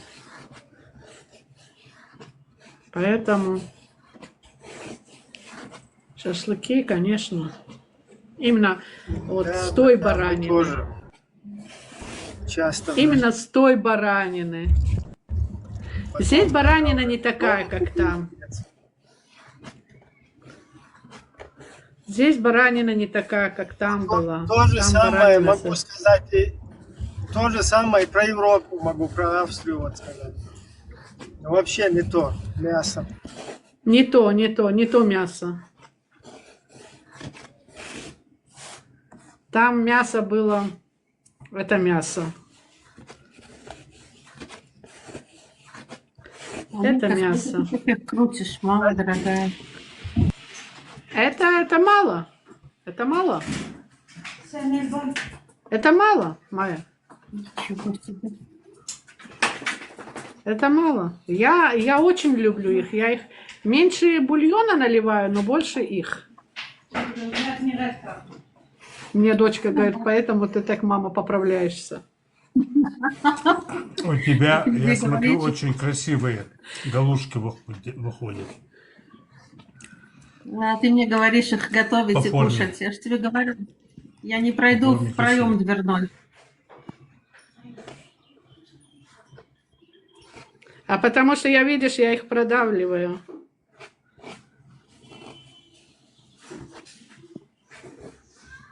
Говорил, Шалинский говорил, что он тоже повар. Вашего доселебас, всех приветствую. А кто это? Стелла, ты? Привет, Стелл. Да, это я говорил, что я по профессии повар. В далекие годы работал, служил на подлодке. Когда началась война, меня уволили с работы, сказали, плохая нация, на подлодке нельзя. Меня и моего дядю, капитана подлодки, попросили культурно уехать. Мы ушли от этого. Охренеть. Дальний Восток. Охренеть. Камчатка. Плохая нация. Паразиты. Ну, такие дела. Амика, вот черемшу достать, получается у вас там как-то? Нет, черемшу здесь не достанешь. Я же говорю, здесь пару раз получалось и все. И все. И Обратись. то сестра, получалось, сестра в другом городе покупала. Старшая сестра, а так Поезжай. нету. Абу-Гош, поезжай, где кавказцы живут, у них должен быть. Я Должна знаю. быть черемша.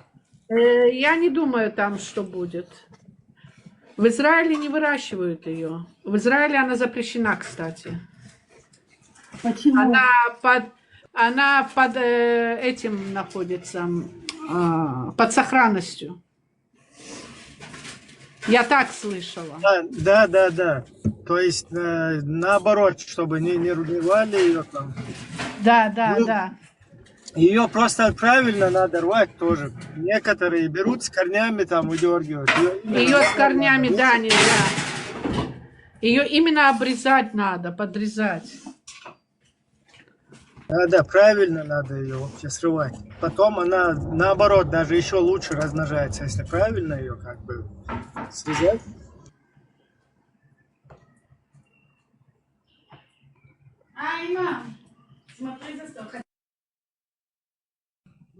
Кстати, именно черемша, знаешь, на Камчатке какая росла крупная.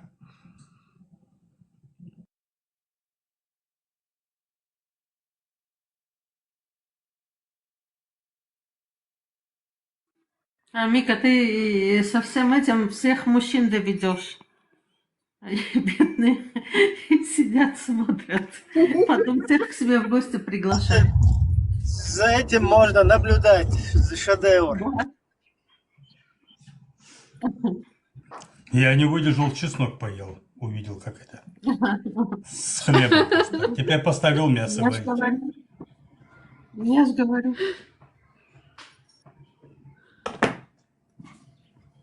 У меня обычно это бывает лень делать, но...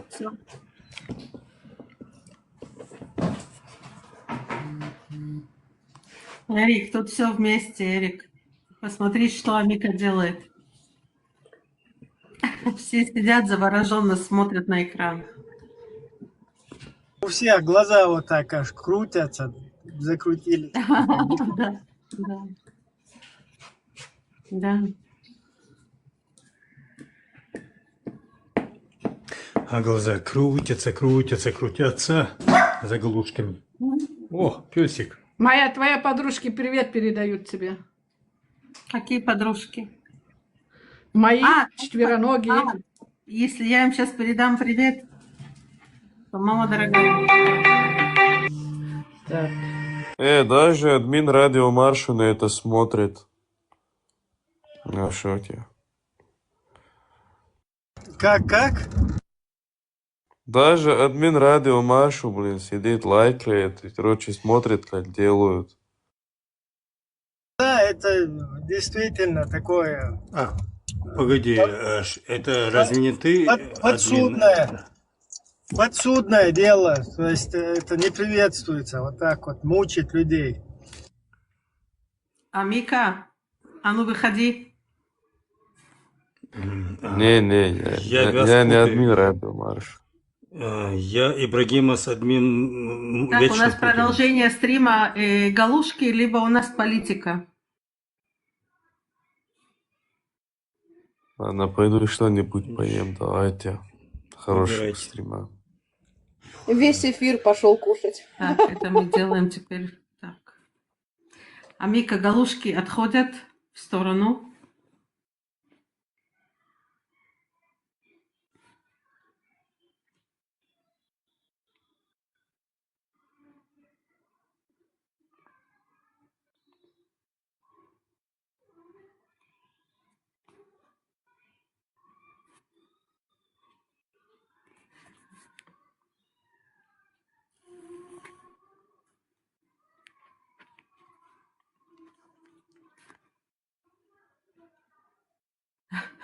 Все.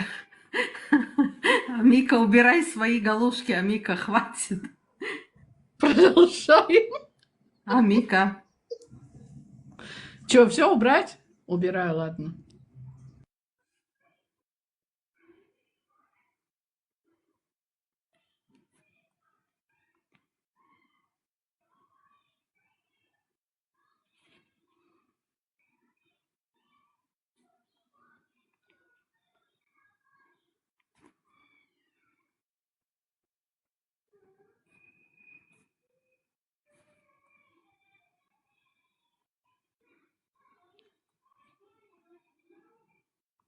куда все пропали? Все кушать пошли?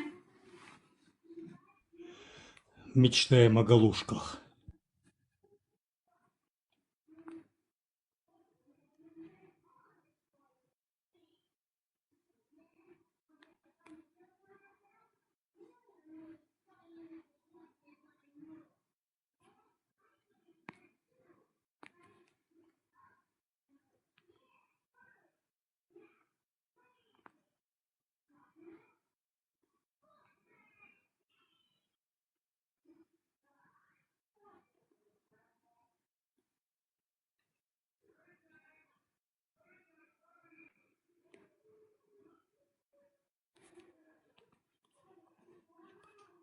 О, все, слава богу.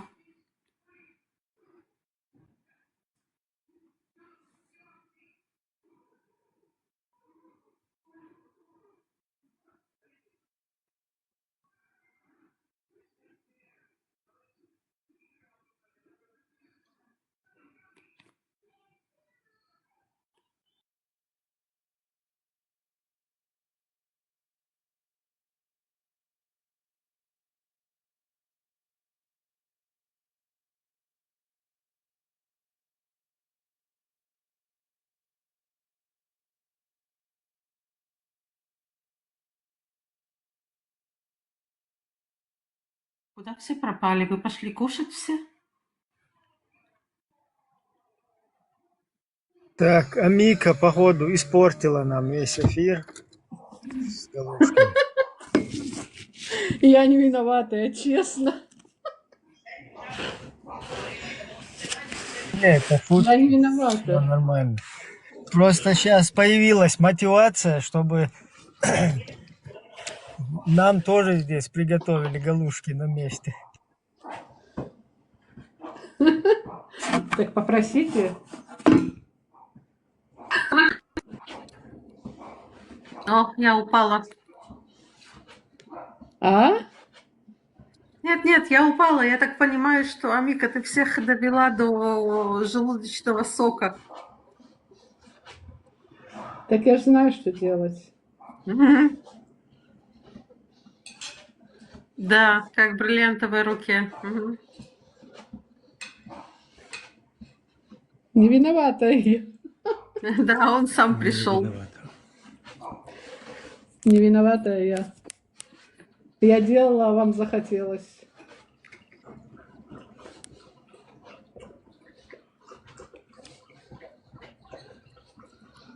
Ну все, теперь вы все должны приехать в Израиль к Амике покушать.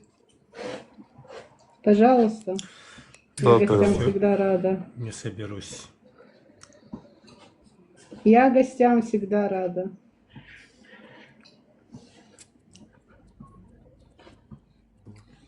Что-то в голосе не Господи, слышим да. энтузиазма. Индета Ахмат, проголодался. это ты, Ахмат. Я нет, Ахмат. ты Что? что? Нет, нет, я нет. Ахмат. Нет, не голодный? Аллах нам запрещает ехать наджисом.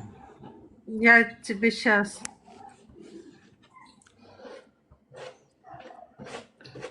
Да не приезжай, мы тебя насильно приведем. Да.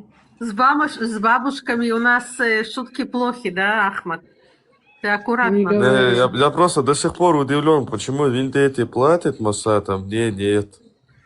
О, Тебе я галушки не дам, Ахмат. Ты не заслужил. Твои галушки это же не шекели. подожди. А кто тебе сказал, что вендетти платят? Ну вон, я чети смотрю, там, короче, под 15 тысяч шекелей выходит. А, да? Что можно сделать с 15 тысяч шекелей? Это совсем ничего. Скажи, 15 тысяч долларов было бы поинтересней. Не говори. А что говорят шекели, они дороже доллара. Не. Ну ладно, Вот у нас- 50 тысяч долларов, У нас короче, платят ему $1 Моссад. доллар, у нас 3 шекеля.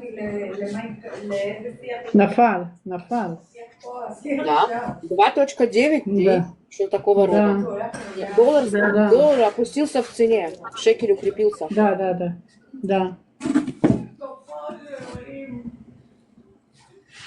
Так что, Ахмад, 15 тысяч шекелей уже не актуально. Да? Кто тебе такое Ну рассказал? ладно. Так что, Ну пока можно страны, мне пусть... которые угрожают, Не, ладно, пусть инфляция. Масад Виндеты платит 15 тысяч шекелей, мне 11 тысяч долларов. Не, вендети зажигалочь налью. Ну хорошо. Ему еда, мне деньги. И тебе тоже, ладно, налью тарелку. Я хочу деньги. Без мяса.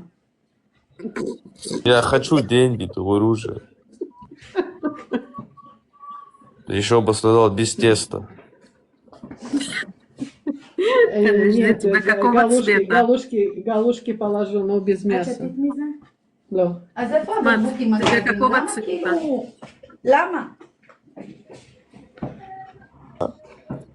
Деньги какого цвета должны быть?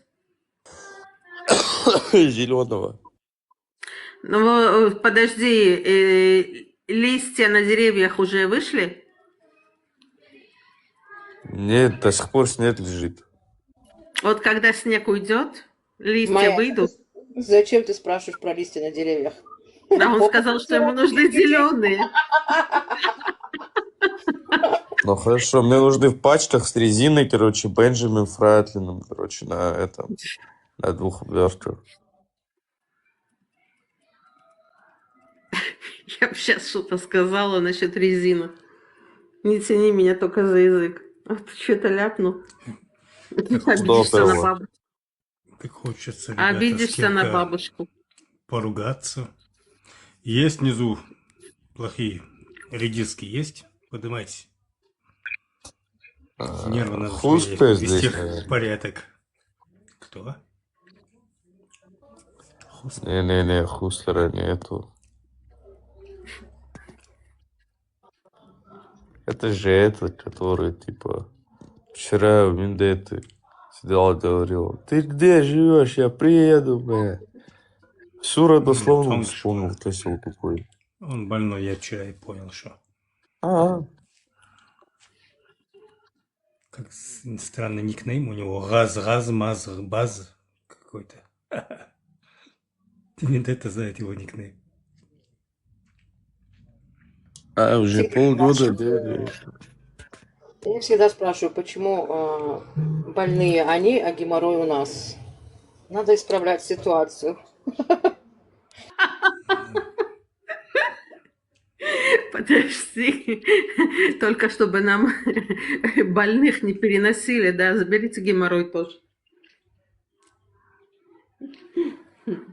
Не дай бог заразимся от вас.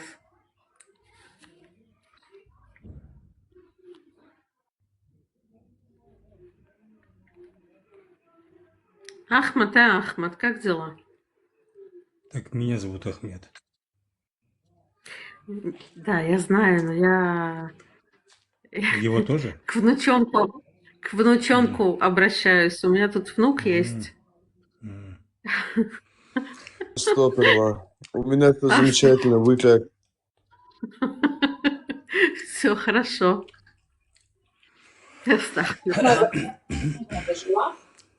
А? Не Ахмеда спрашиваю, он же там ногу сломал. Это где ж ты так скакал? Давно, ты что, не помнишь, у него история была? Теперь я тебя буду одноногим называть. Ахмад. Ты попался, Теперь короче. я тебя одноногим буду называть. Ты меня как называл, когда колено поломала? А?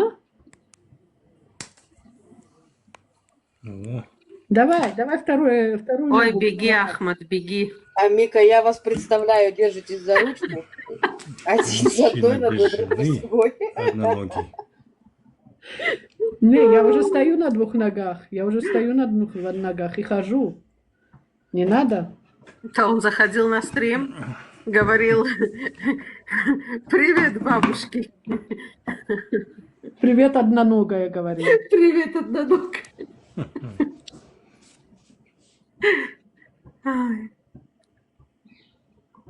Ну что, одноногий? Будем ломать вторую ногу.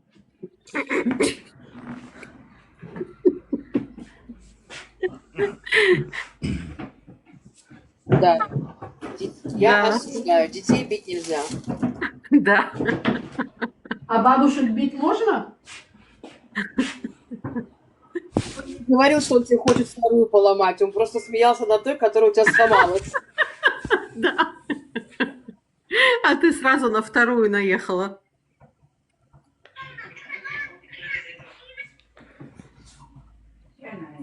Ой, тут Ахмад, цирк.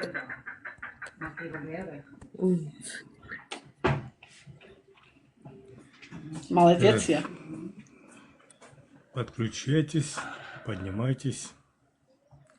Кефирчику налейте. Кефироносители есть здесь? Кефирчик наливайте, да. Да. Любители кефира есть? Надо, чтобы Вендетта начал свой спич, и на его спич они прибегают. Они как азан мухи они на его мед, да? слушают. Как пчелы на мед. Да-да. Да. Я бы сказал, как мазохисты. О, да, это правильнее. Да, как мазохисты. Кто хочет попасть в мышеловку? Ух ты, ни милости хрена просим. себе. Всем здравствуйте, ассаламу алейкум. Милитарист. Ва алейкум ассалам ва рахматуллахи та'аля ва баракату. Коль не шутишь, ёпта, говори. Откуда мы будем? Республика Дагестан. Китайский? Валла. Республика Марлову Дагестан, видишь? город Махачкала. Нет, Марлову Табасаранец. видишь? Табасаран. Ух ты, прям засранец такой. Неужели настоящий Почему табасаранец? засранец? Ну, Почему это, засранец? ладно, шутки шутками. Ага, Ну, да. рассказывай, мы... Ну что ж, поругаемся с тобой? Что ты меня так тянет с тобой Нет, поругаться? нет, ругаться не захожу я. Не, это самое. Вообще, Он наш? Зачем ругаться? на какой теме надо человека? Я бы не Ну, стал. задайте мне вопрос, я не Если- знаю. Вы за шариат или против шариата? Ой, в я, инопланетян честно, веришь? к этим вопросам я отношусь нейтрально. Со мной лучше об этом не разговаривать. Но я не могу поддержать этот диалог.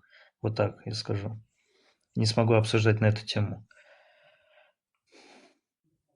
Можете задать другой вопрос, я не знаю. Можно я спрошу, вот как человек может быть нейтрально к чему-то, что может быть у него? Ну, то есть, вот, предположим, сейчас у тебя будет в стране шариат. Ты можешь быть нейтрален к этому или нет? Но в стране, не скажу, что в стране у нас будет шариат, в России разве будет шариат? В стране. Ну, ты же знаешь, что вы отдельно живете, в что это не совсем прям Россия. Да. Вы, конечно, числитесь Россией, но если вы приезжаете в Россию, вас не называют россиянами. Вас часто даже спрашивают, где вы живете, да? Да, все верно. Ну, к шариату, что привыкать нужно. Шариат. Вообще, изначально Дагестан, вообще, изначально мы были язычниками, албанцами были. Было очень много нападков со стороны Османской империи и монголов. В итоге нас арабизировали. А как давно это было-то? Помнишь? От истории. Когда это было, блин, я точно не смогу ответить. Вообще, изначально мы были язычниками. По-моему, У нас не было лет определенной 800 так назад. Да, ну, где-то, ну да, Я лет так слышал. 800. Да, лет 800 назад.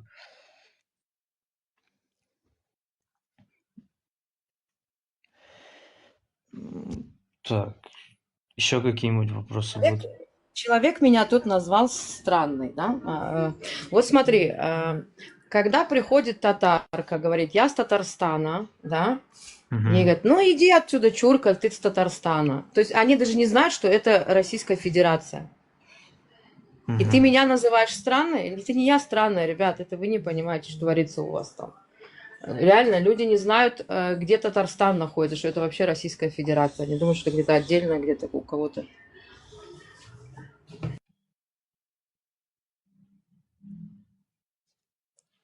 Ладно. А это у вас флаг, ведущий, это у вас флаг Ичкерии, верно говорю? Или Чечни? А знаете, почему жалоба? Потому что вы назвали слово на букву Ч. Чурбан. Только по-другому. Ну, вы поняли. Вот из-за этого вас и забанили. Кого, Вот меня? Не, вот Стеллу. У меня прошло тоже предупреждение, но я не понял по-английски. Давайте я напишу. Вот за это слово банят очень часто. Но в ТикТоке кого? нельзя его. Забанили, кого-то выкинули или что? Вот Стелла. Вот внизу Стелла девушка.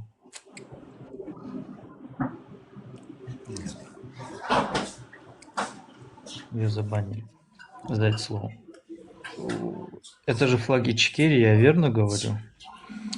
Ичкерия, Израиль, Украина, Евросоюза. Угу. А сами вы по национальности кто? Чечен же есть вообще. Чечен. Понял. Ладно, я пойду Кто-то просится дальше. наверх. Давай. Так, принять. Анаконда. Это Здравствуй, я Анаконда. Через другой аккаунт.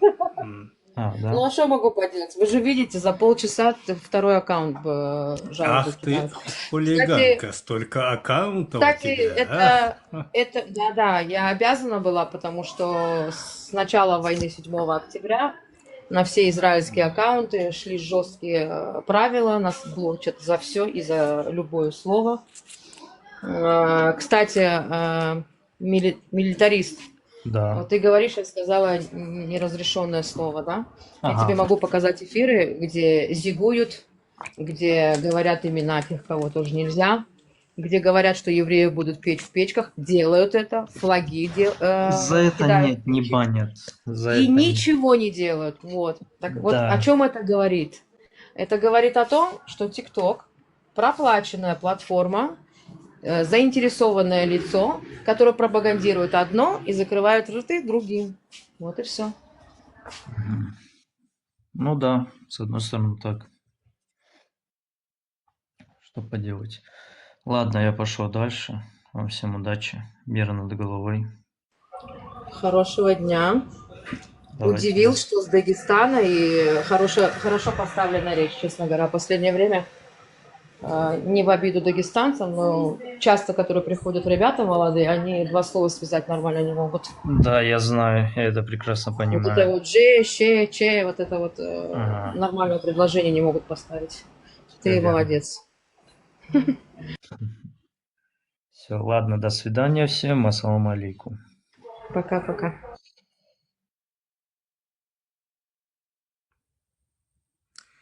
Пока-пока. Ибрагим ушел. Работа.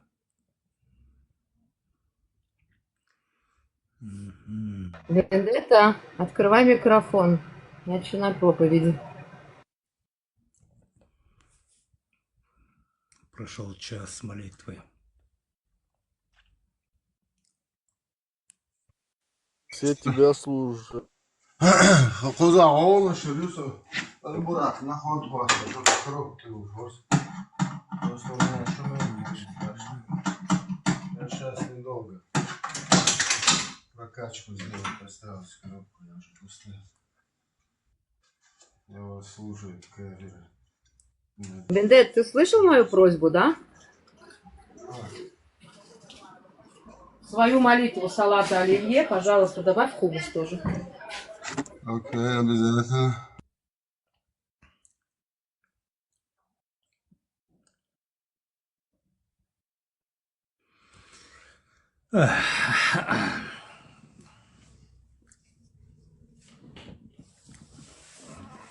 А, молитва салата или где?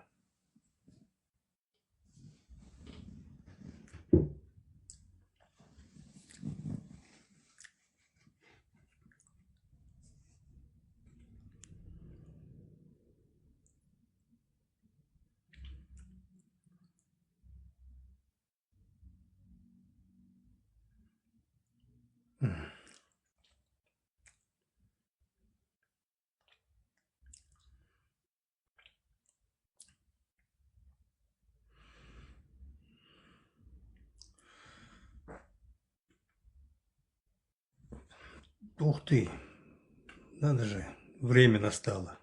И входящий звонок, блин. Шайзе. Шайзе.